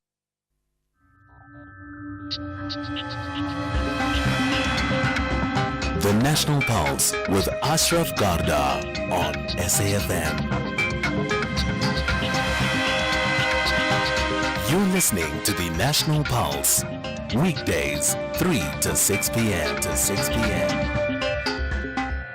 Well, earlier on I spoke about, we continue to talk about it, one word that best describes the government of national unity for you, right? And I did say that the word I would use would be complex, right? And I'm fine with that, but I think I'll add to that because I've got the privilege of doing it again, right? I would say, and I'll use two words, so, double-barreled, hyphenated two words, political expediency. I think that ultimately sums it up. Political expediency from all the parties to drive home their own agenda that best serves them right now. For the ANC, it would be it best serves them to stay in power. For parties like the DA, and as we go progressively to the smaller parties, it gives them a shop window to be part of a power-sharing arrangement to convince the public, you and I, how well they can run their portfolios. And to a large degree, many have done just that, okay, with the view of convincing you to give them their vote in the next election, be it local election or beyond that. And maybe part of the expediency is to also keep the other two parties out, has been said often, certainly from the EFF point of view, rather from the DA point of view, which is the MK party and the EFF. So I'm saying my one word, double-barreled, hyphenated word, political expediency. Wonder whether you can come up with something even better. One word to describe the GNU. I'm Ashraf Garda. This is the National Pulse. We talk about all the big issues that gets a sense of, what drives the biggest issues that gets to you, and that really is the National Pulse. So you've got your ears on the pulse, and I certainly appreciate that. 0614-104-107, WhatsApp, text, or to call, or voice notes. And to call in 086-000-2032. Many people tweeting as well. Your one word, I'll try and get to them as soon as possible. Now, one thing is talking about the GNU. Well, what about provincial unity, which has got its own problems and something we've certainly touched on often on the show, and we've done that even earlier on today, right? You remember earlier on I spoke to the ANC's KZN provincial chairperson, Siboniso Duma, and by the way, that conversation is up as a podcast, so you can listen to that. So we spoke about the press conference that the party had this morning. The presser addressed tensions in the government of provincial unity and the disbandment of the PEC. So let's try and understand exactly what all that means with Tobani Zikalela, who's a political analyst from the University of KwaZulu-Natal. So that's your home turf, Tobani. Thanks for connecting to the National Pulse. Ashraf, SAFM listeners and to the National Pulse, good afternoon. Thank you. Good afternoon. Right. So when I chatted to Sibonisa Duma early on, one thing he did speak about, certainly doesn't talk about, the provincial unity being wrecked or something, but he conceded that there were certainly there were problems and conflict, I think, to a large degree in terms of how they go about doing their work, right? How would you describe what you see in KwaZulu-Natal? I think a very fair assessment would say, of course, coalitions in their nature do not present a very stable arrangements because, of course, of different political interests and different political programs that each political partner in that space represents. I mean, in KwaZulu-Natal, it has been very evident that these political parties, of course, the ANC had to do anything in its power to try and retain access to state administration and retain a bit of political power, right? And in doing that, it then invited or became a part of political nemesis who, of course, have been doing a lot of work in the past to try and dethrone the ANC of its seats of power in the province. And that, of course, similarly, you can see in terms of the operations of a party like a Democratic Alliance, just tried, since it came into government, to try and outshine, of course, the ANC and try to expose some pitfalls of the previous administration. Of course, doing that under the pretext of a clean and accountable government, transparent government. Okay. On the other side, of course, we can see political competitors of the ANC like the IFP. And of course, I think the ANC also cited, right, in terms of how, for example, through COGTA, the IFP, through its deployee, Reverend Thulasizwe Buthelezi, have tried to use that department to try and circle political scores, in particular in local government. I mean, it has been a very interesting 100 days. There's not been much to report home about because, of course, it's just been 3 months. But I think it has also exposed the fact that, those who have thought coalitions, especially at the level of provincial government, are going to be a smooth sailing exercise, we are in for a surprise because the inter-party, political interests are still going to play their part in the public eye, where you are going to see different political parties trying to use their their positions with the MECs that they have in the departments to try and advance a political program of those political parties. In particular, parties like the DA, who I think they come from a school of thought where they are trying to operate in a way that seems, and you can see it at a national level also, as if their MECs are operating in a silo independently of the whole collective. But also that's the politics of the DA. I think the ANC will be mindful of that effect. But of course, it's also the DA in terms of local government, and in particular recently in KwaDukuza, where the ANC is complaining about the idea of the DA opposing its motions, and that also, I think it's also being optimistic on the side of the ANC that the DA will forgo its own political interest on the basis of government or of the government of provincial unity. That's what we've been seeing. But of course, there's been some interesting fact, but I think at a political level, that's what's been coming about. Okay, now, certainly earlier when I chatted to the ANC KZN provincial chairperson, Sibonisa Duma, he used the word that he talked about contradictions, right? That means within the different parties. And to a large degree, you made the point earlier from the outset that by its very nature, these multi-party coalitions or governments of national unity are never smooth sailing. But did you ever get a sense, because I think many people listening may have got a sense, that if parties were part of a GNU, that the parties would have to have their personalities and their characteristics swallowed up as part of the GNU. And to put it mildly, for some people it's a case of their personalities and characteristics are usurped.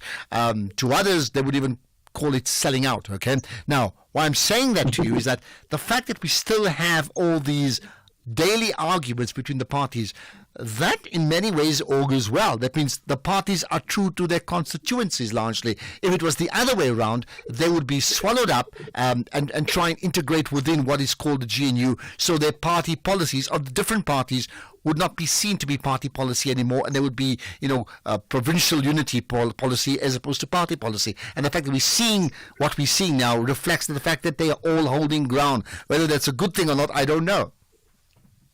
I mean, Ashraf, what I can say is this. I mean, at a level of performative politics and politics of spectacle, I think the government of national unity has done well in trying to expose or put forward the idea of the different political, interest that are at play. I mean, of course, the interesting name, the word used by the provincial chairperson of contradictions, that these political parties must have political contradictions amongst themselves because they are coming from different political persuasions, different schools of thought, different constituencies that they represent.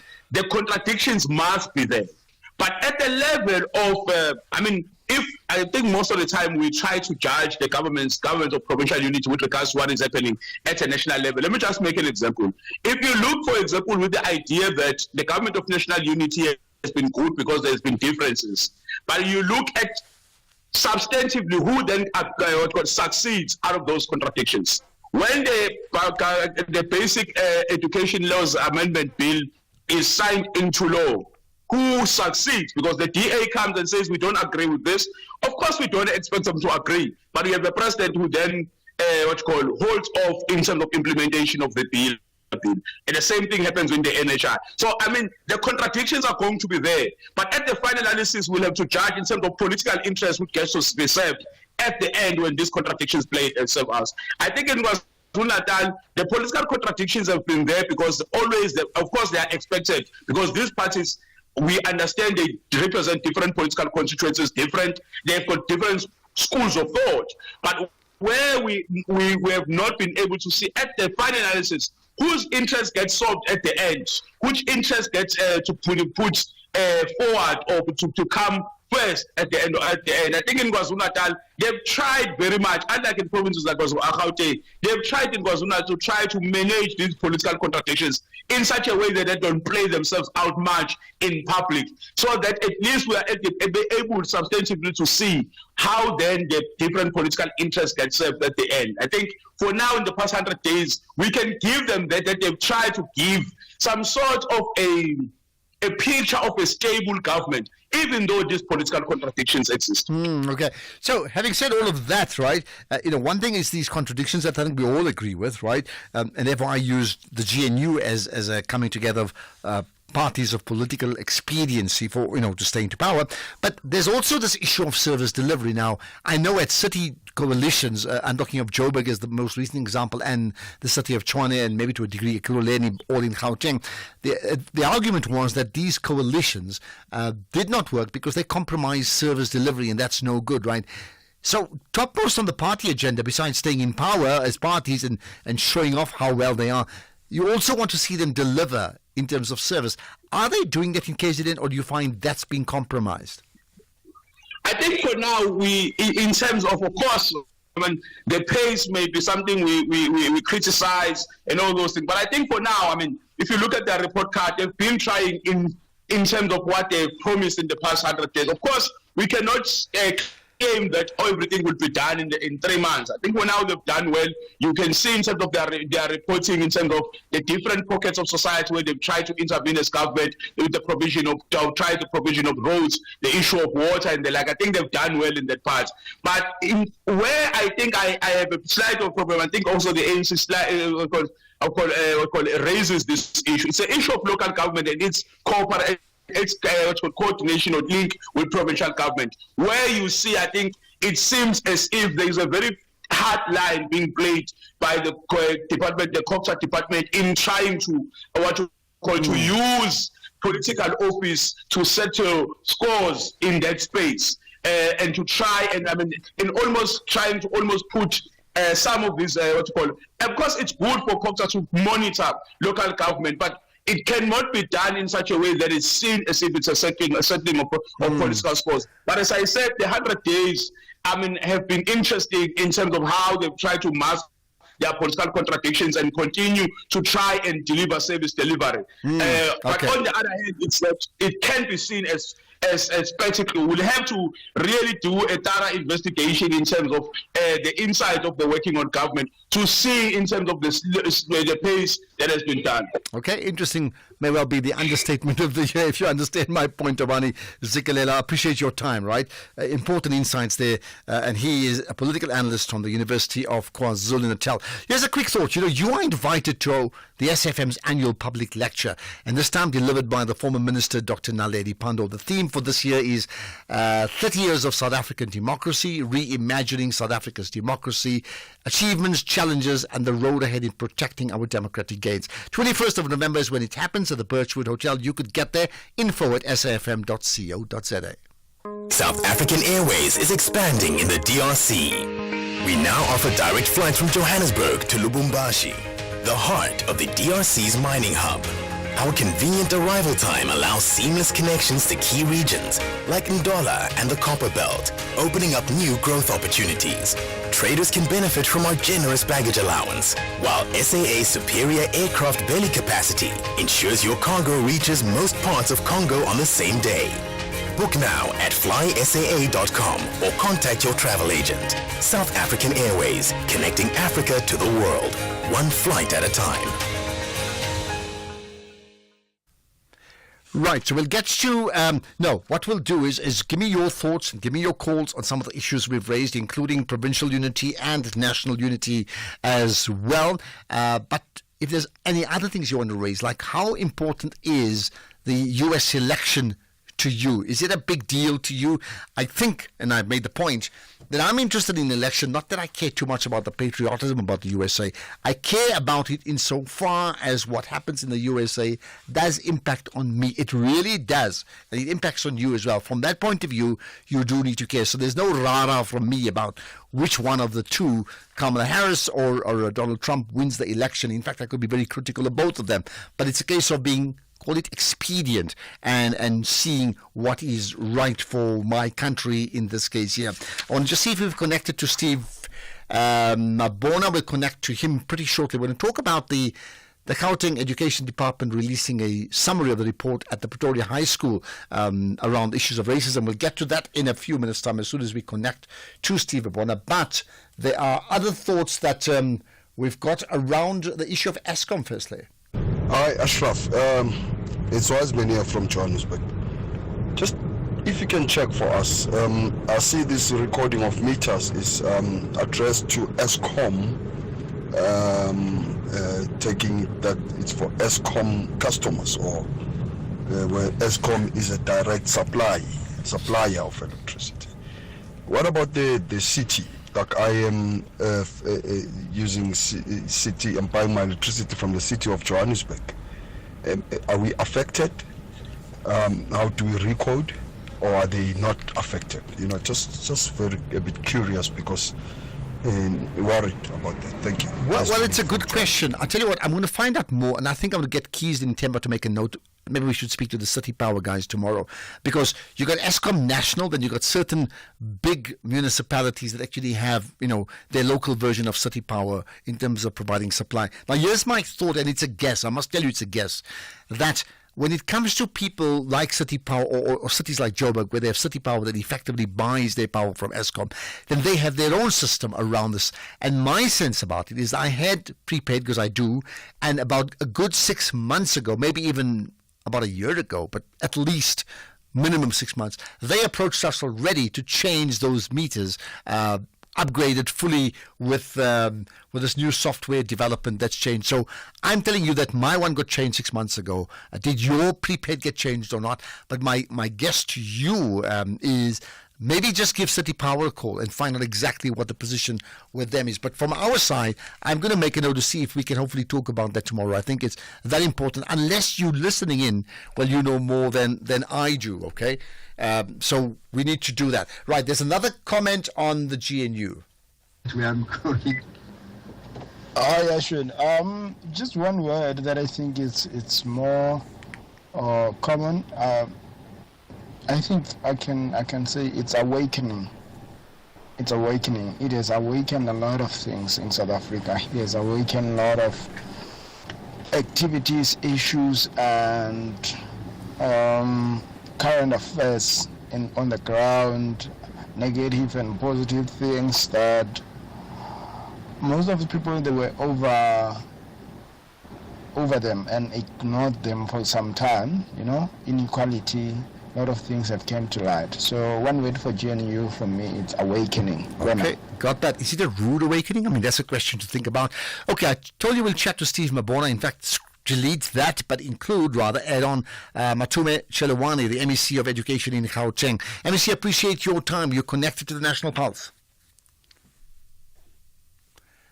Yes. MEC, do I have you there? Hello? Yes, you have. Right, so we're talking to you. Hopefully your line, it's not the best of lines. Hopefully we'll be able to hear you clearly. I understand there's a development that's come through from the Gauteng Education Department regarding recommendations made regarding the principal and the deputy principal regarding Pretoria High School for Girls. So tell me about it. You are speaking very fast. Can you just... Okay, what I'm saying to you, there's a report that's been put through from Gauteng Education regarding Pretoria High School for Girls and recommendations. What are they? Now, there's quite a number of recommendations, and each are specific to each individual that is implicated from the report, from the investigation. So, which areas of the Employment Act they aired, and the school policy and the policy general. So they are quite specific. Okay, but maybe let's zone in on the principal and the deputy principal and the report around them and recommendations about misconduct. Tell me about that. Remember that there are 11 there's allegations about 11 of them, and obviously the principal will be implicated in all 11 because it's the head of the school. So there's quite a number of them. And the deputy principal is related to the disciplinary aspect amongst them.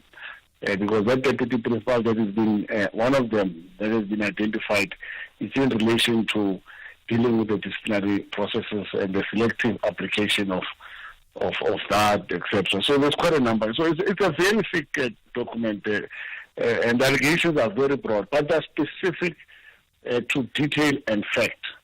There's no allegation, just general witch hunt allegation from the report. All right, we've got about a minute or so, so perhaps if I can indulge you just to highlight some of the key recommendations that would be most important to this conversation in a minute. Discharging of their duty as a principal. That's basically one of the key allegations that the failure to discharge the duties as outlined by pieces of legislation from a principal. That's the first one. Okay, let me stay with that one because we've got only a minute to go. So principal and deputy both recommendation that the principal and deputy be charged with misconduct. What did they do that brings them this misconduct charge against them? For example, there's been quite a number of allegations that were brought to them by learners and educators over a period of time, and they've not acted on them. That's failure to discharge your responsibility as a principal, and if there are responsibilities that are delegated to the deputy principal, in this case, disciplinary process, also the failure to actually institute disciplinary process against those that are accused. Those are some of the key aspects. But also remember the general management of the school. For instance, the principal has been accused that the husband is driving the school vehicle and is working at the school, and it's been outsourced, meaning that probably you find that he was even paid. I am not certain. I can't speak to that now, but those are some of the allegations that are coming, and they're very strong. Strong that the husband which stays on the school premises, which is fine, but is utilizing the school infrastructure for personal benefit.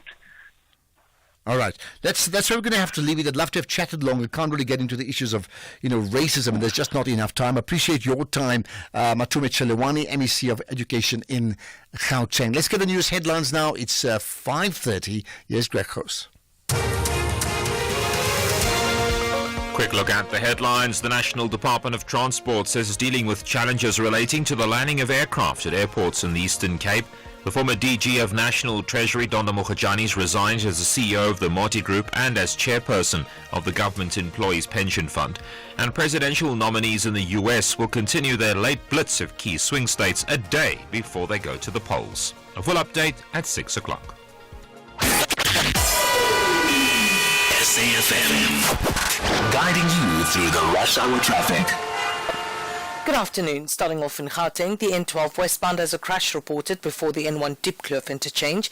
The M1 southbound in Boysens has a crash reported after Crown interchange, and the R21 Nelson Mandela Drive southbound in Pretoria has a crash before Johan Risick Drive. In KZN on the M4, there's flooding reported near Virginia Airport, so please reduce your speeds and drive with care. The N2 northbound has a crash reported near Mloti exit. The N2 southbound has a stationary truck reported after Umgeni Road. The N3 eastbound in Pietermaritzburg has a stationary truck reported before Market Road exit, and the R103 in Carter Ridge has a fatal crash reported near the N3 highway. In Cape Town, the N2 outbound is slow moving towards the R300 highway. The M5 northbound is slow moving through the N1 Kuburg interchange. The N2 Nelson Mandela Boulevard outbound queuing towards Hospital Bend. The N7 Jakes Gerwel Drive northbound queuing towards Frans Kunradi Drive, and the N1 inbound has a stationary truck reported on the N7 highway. With your traffic update, I'm Irma G. This is SAFM Sports with Tuming Khapele.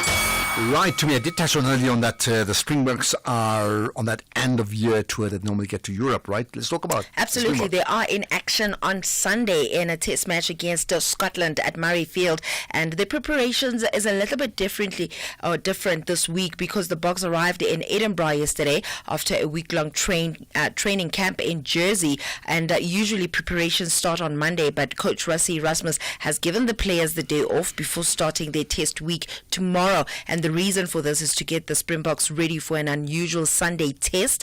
The Springboks normally do their team announcement on Tuesday, but it could now be moved to Wednesday or Thursday. Then in athletics, South Africa President James Moloi is already focusing on the upcoming season after a successful 2024 for the National Federation. Now, this year marked the end of a 7-year wait for a major international medal at the senior level, as SA secured 2 medals at the Olympic Games in Paris in August, and Moloi will be holding a meeting with the athletes in Johannesburg next month ahead of the 2025 season that contains the World Athletics Championship in Tokyo, as well as the Grand Prix competition and numerous local events.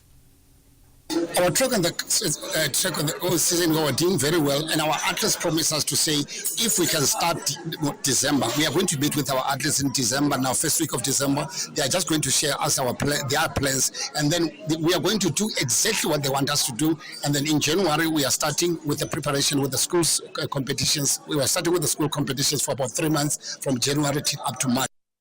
In football, Mamelodi Sundowns coach Mangoba Mngqithi believes that his team is peaking at the right time as this season begins to take shape across all competitions. Now, following an indifferent start to the season, having lost twice in the MTN 8 and once in the Betway Premiership already, the Brazilians have shown some glimpse of their dominance of old by beating Kaizer Chiefs and Cape Town City 4-0 and 3-0 respectively. Now, with the CAF Champions League group stage set to commence later this month, Mngqithi is happy with this turnaround. We wanted to pick around this time. We did not want to arrive at this time with most of these players having a lot of games at their back. And we are very excited that most of these players have been rotated a lot and they have not really had so much load in their legs. So we are hoping we will be able to sustain these football actions, which is why I was demanding a little bit more consistency from how we approached the game after we scored the first 3 goals, because I saw we are going back to being sluggish and slow and playing just to kill time. But it is impressive to see most of our players really showing the quality that they are showing. And we are hoping that will help us, because we are arriving at a stage where we really wanted to have most of our players not having played that much. And I guess that's right, Ashraf, in terms of peaking at the right time as a team for it to do well for the full season. Yeah, but it's an interesting word, like phrase, peaking at the right time. What does that sometimes mean? Because sometimes you get teams that win a league where they can lose their last 3 games, and sometimes people start off slow and then peak at the right time, and before they want to even peak, that season's history, because there's been a runaway train. Perhaps it's a respective thing, according to their own definition of peaking, especially a side like Mamelodi Sundowns. When you look at Orlando Pirates, I'm just going to make an example, where they are winning well, and we know that sometimes they do start well, and then as the season goes along, they have a dip of some sort. So perhaps it's a respective thing. You see, if I look at the Springbok example in the World Cup that just passed, when did they peak in that World Cup? I don't think they did. I think they just won every game by 1 point. You get my point. They never had one outstanding game where they were the most magical team in the world on that day. But they did enough to win a World Cup by just getting 1 point more than anybody else. What do you think then is the secret behind Man City? I think it's consistency. That means City just lost this weekend, right? So even good teams get a hiding. Even the Alex Ferguson's teams got hidings, and sometimes big ones. But in a league format, it's the ability to be better rather than not better, more games than any other team in the league. If you do it by 1 point more, then you've won the league. In a cup format, which is different, right? Ultimately, especially like a World Cup, I'm thinking about lots of teams, or African Nations Cup. The big thing is you have to win the last game. You do. Every other game is Spaza. You have to get. It doesn't matter whether you drew the first or second. Your first point is you get to qualify for a knockout stage. But ultimately, it's can you win the last game in a tournament. But at the end of the day, teams are not the same. Some teams start fast, some teams start slow. That's why I'm saying if he's saying they peaking at the right time, is because he knows the identity of Mamelodi Sundowns. Well, maybe he's right. But it suggests then he's got the ability to manipulate how they peak, and I don't know whether anybody's got that level of intelligence in the world. Well, that's what I think, anyway. Well, elsewhere, sporting director Edu has taken the decision to leave Arsenal. The Brazilian has been responsible for getting key signings like Odegaard and Rice, and leading the Ghana's strong performance in recruitment. He took over his role back in 2019. And finally, in Netball, South Africa President Cecilia Molokwane remains undecided over a possible third term as she approaches her final year in office. Now, the NSA board election is set for October next year and could see Molokwane once again vying for the top position in South African netball. However, she says there's a lot to consider before deciding if she wants to go for the third term. On that note, it's a wrap from my side. Okay, more sports from your side tomorrow, unless you decide to do a big walk to Zanin or something like that. Then we'll have to have sport in about a week's time. But anyway, maybe even longer. I don't know if you can do it in one day. Thanks for that to me. If you think you cannot afford a lawyer, think again. Clientele Legal has made professional legal services affordable for you. Whether it's a civil, criminal, or labor-related matter, we have a nationwide panel of attorneys standing by to assist you. SMS SAFM to 32195. That's SAFM to 32195 and we'll call you back. Clientele General is a licensed non-life insurer and an authorized FSP. Standard rates and terms and conditions apply. RB Leipzig believe every football moment counts and they want nothing but a win. Meanwhile, Borussia Mönchengladbach target 3 points as they embark on a journey to escape from the bottom half. This is the Bundesliga. Football as it's meant to be. Catch the nail-biting encounter between RB Leipzig and Borussia Mönchengladbach on Saturday 9 November at 7:30 p.m. Live everywhere for everyone. Always on SABC Plus. Also available on sabcsport.com. Proudly brought to you by SABC Sport. For the love of the game.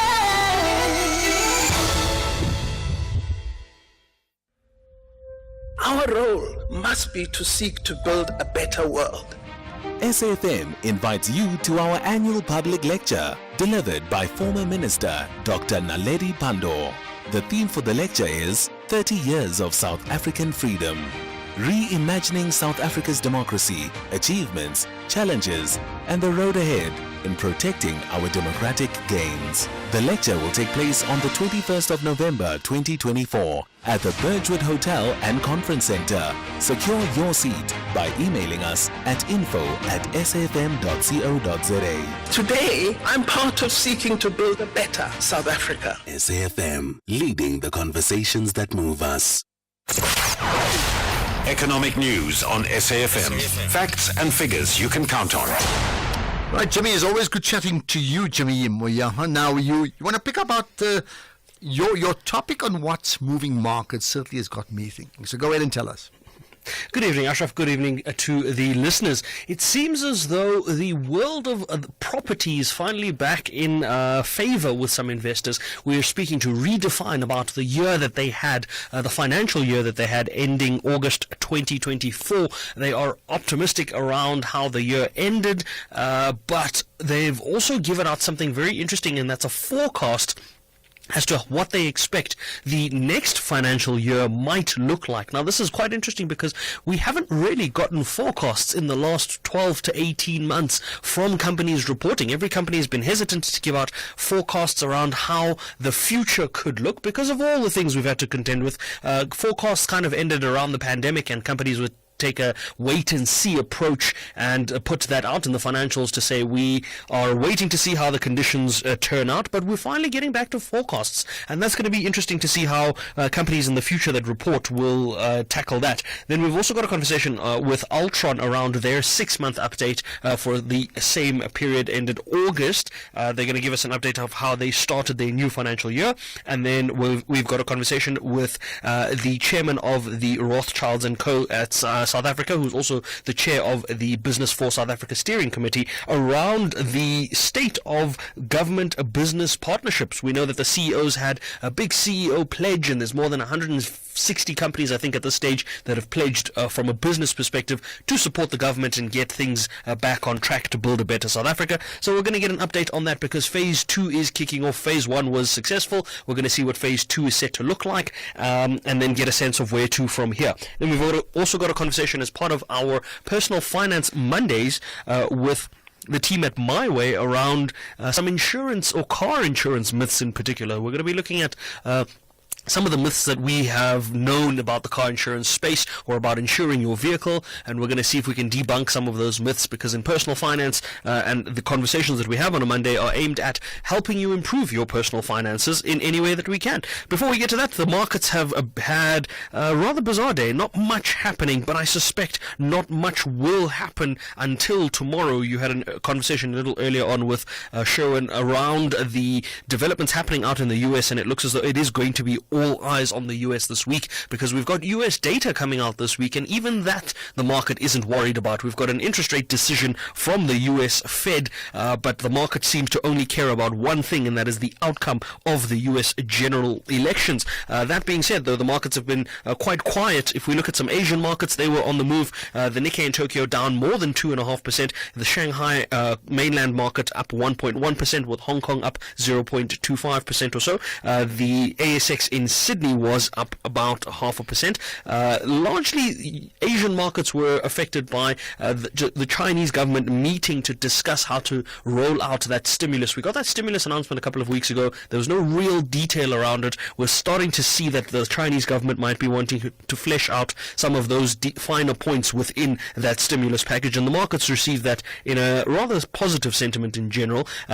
South African markets didn't do much today. Resources were down 0.2% though, but that was cancelled out by the 0.2% gain that we saw in financial stocks, and the industrial stocks were down about 0.1%. As a result, the all share 0.03%, so 3 basis points to the green, top 45 basis points to the red, basically flat. If we look at the currency movements, not much different there. The rand, 17 rand 51 cents against the dollar. 1 British pound will cost you 22 rand and 75 cents. 1 euro will cost you 19 rand and 9 9 cents, and 1 Australian dollar will cost you 11 rand and 57 cents. Anyone looking at the commodities prices would be happy to know that the Brent crude price is still below $75 a barrel, but only just at $74.97 at the moment. The platinum pricing at $997 odd, so below $1,000 again there, not happy there. Palladium pricing $1,077 again, not happy there, coming off of that $1,200 an ounce level. Gold price $2,741 an ounce, not moving there, kind of flat there as well. So we're going to look into the commodities space and see what's happening there. A quick look at Bitcoin before we go. $68,326 odd a coin at the current price in terms of rands. That is 1.1 million. So 1,196 odd thousand rand. So just under 1.2 million rand for a Bitcoin at the moment. Okay, and quickly, your soundbite response to what is dollar index? So the dollar index is a measure of the performance of the US dollar against a preferred basket of currencies. Now, it is comprised of 6 currencies. It doesn't represent all of the US's trade. Those 6 currencies would be the euro, the Japanese yen, the Canadian dollar, the British pound, the Swedish krona, and the Swiss franc.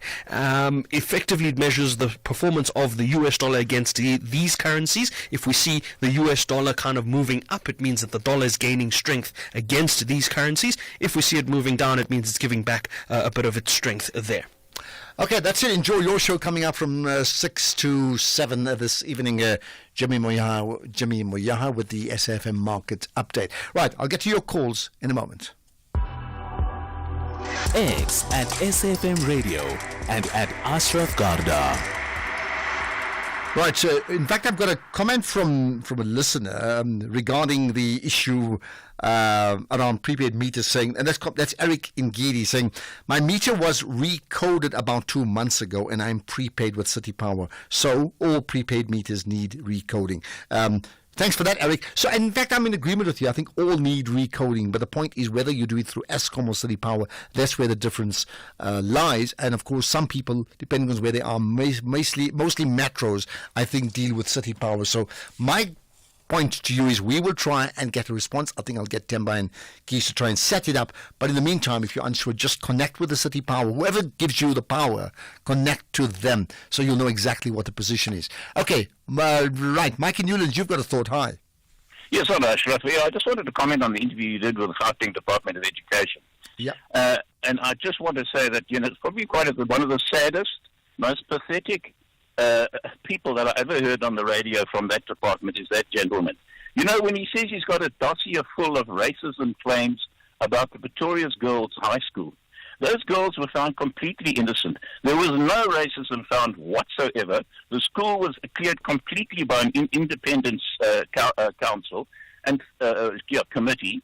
And this Gauteng Department of Education, which lost 432 million rand under Panyaza Lesotho, they've never found 1 rand. Chris McBone, I think his name is, he's currently being investigated for using 800,000 rands worth. Okay, but Mike, we don't have time for that. All those things. I'm asking you, just comment about what he said, because you said he's the most pathetic person. Yes, so just speak about what did he say that gets you to think that he was so pathetic. So he says things like, so there's this possibility, I'm not sure, but we've researched it, but there's this man who stays on the school grounds. We think he's related, or he might be related. He said that's fine, he's allowed to stay on the school grounds, but he allegedly might be using some of the school property. Really, seriously, we put toilets all over the place. This is all the guy can really come up with when you put a question directly to him.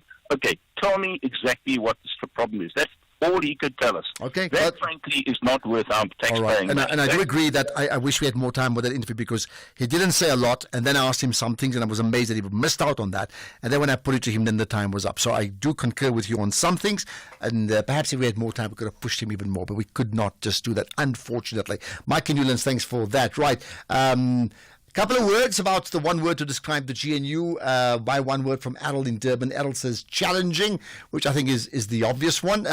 David says GNU is miraculous. Wow, there we are. What's the miracle about that, isn't it? I'll get some other thoughts. And by the way, just now we have the feature that we called Winning. We speak to someone who's certainly winning at whatever it is that they're doing. Tetwaro saying the one word, sellouts. There we are. There's a whole lot more. Another one says tricky. in terms of the one word. Another one says dance. And many people using different things to describe it. Andre Flock, I've interviewed him before, saying opportunities lost. Says 2 words. Okay, got that right. And there's a couple more, but I'll tell you what to do. We can now move on to the feature we called Winning right after this. The National Pulse, weekdays, 3 to 6 p.m. By the way, go to the tweet poll we put out on SFM Radio on Twitter or the X platform. The question is, the DA has introduced the anti-corruption bill to Parliament. And the question to you, should South Africa consider bringing back the Scorpions to tackle corruption? At the moment, 72% voting saying most definitely, 3% saying no, very bad idea, 25% saying not interested. Really, as high as that 25% saying not interested. I've just retweeted that one, so please check it out. Go to SFM Radio and make your vote count, right? That sounds like election time. Okay, winning is what Luyanda Majosi does or has done.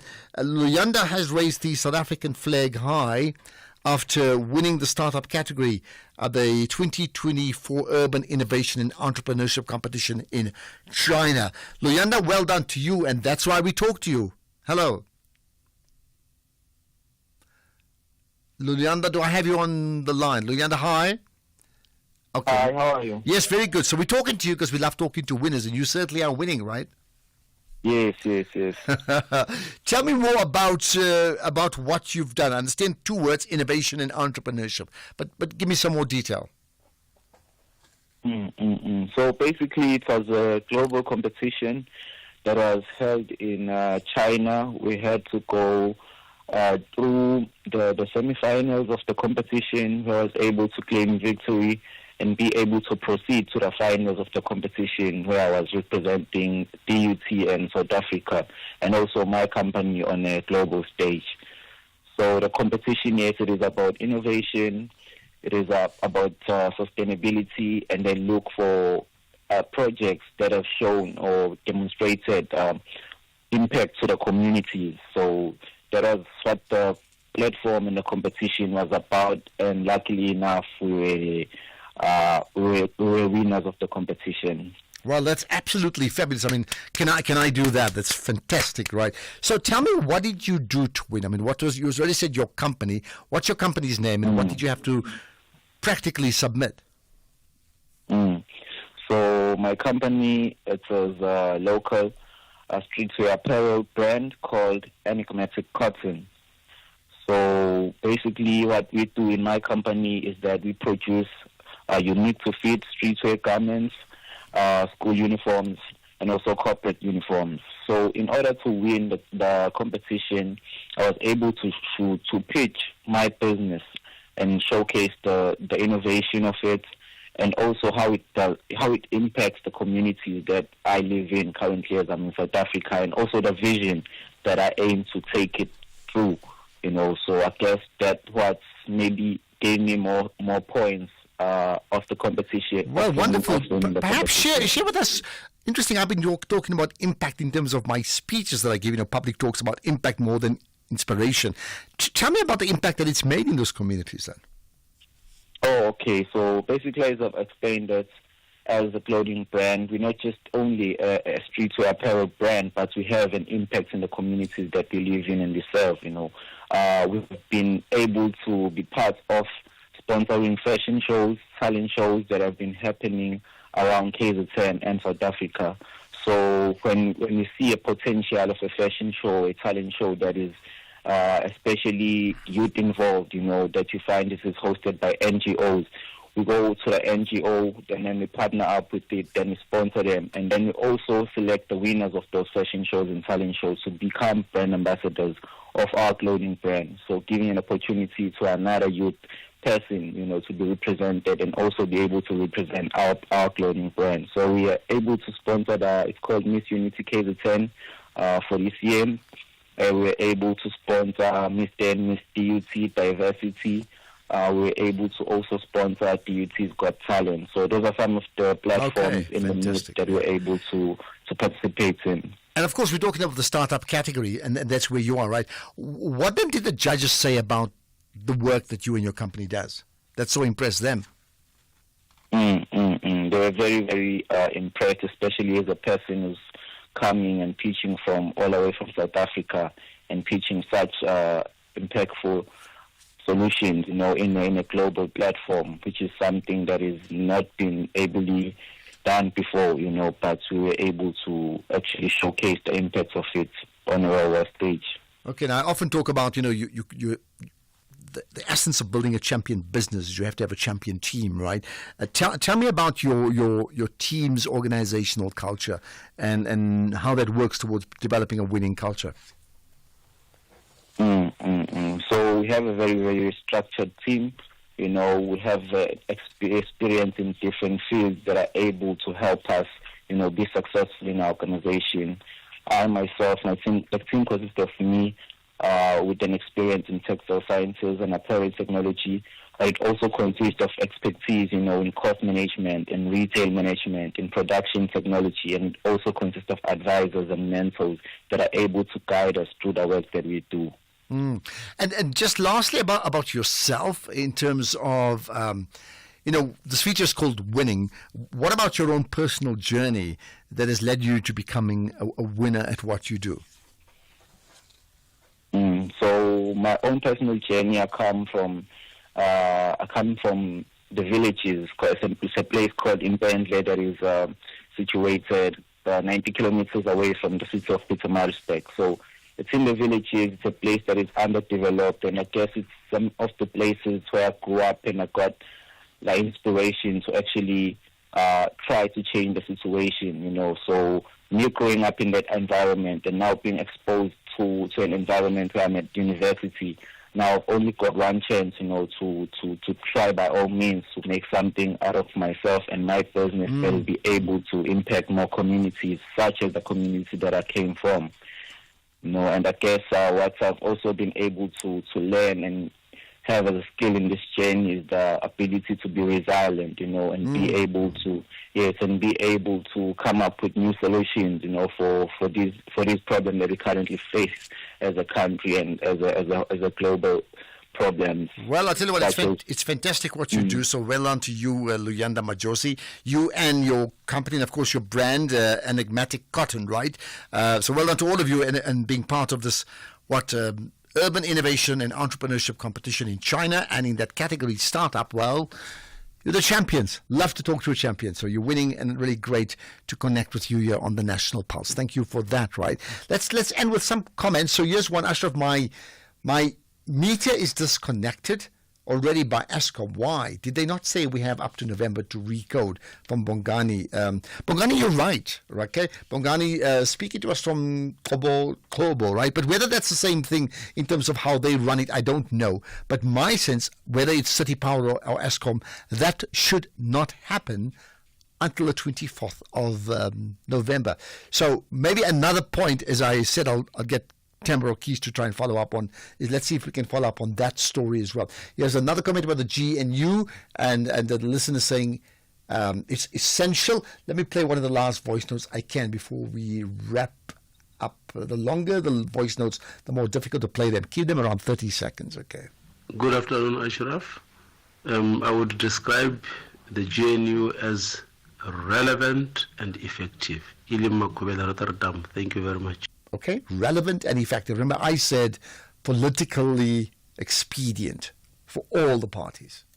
Good afternoon, Ashraf. Wonderful show, as always. I would describe the GNU as fresh start, because the corruption taps are slowly closing. It's only the drips now, but the main corruption taps have been closed because of oversight. It's Thabo Manyige here. Oh, thank you. A fresh start, says Thabo Manyi, right? Well, that's the show today. Thank you to everyone that played a part of it. Of course, my entire production team, and you know the names. But also, very importantly, you as the listener and the contributor that engages on air with me, but also just listens for the next for the 3 hours, which is just absolutely spectacular. By the way, I've put that question about what for you is the one word that describes the GNU. I've tweeted it out. I'm going to put the same thing on our Facebook pages as well. Get SFM Radio to tweet out their retweet as well on it. Please post your comments. Let's see what you say about your one word that best reflects the government of national unity. It's 6 o'clock. It means my pulse rate gets slightly lower. Time for me to chill out, but it's Greg House here with the news at 6.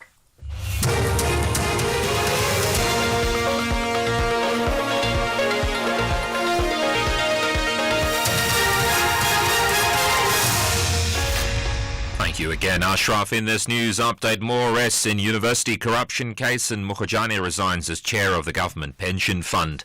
Good evening to you. Another service provider has been arrested in a corruption matter related to the University of Fort Hare in the Eastern Cape. Raymond Patel briefly appeared in the Alice Magistrates Court facing fraud and corruption charges and was released on bail. He's alleged to have been awarded a tender of more than 3 million rand and paid over 1 million rand in kickbacks to university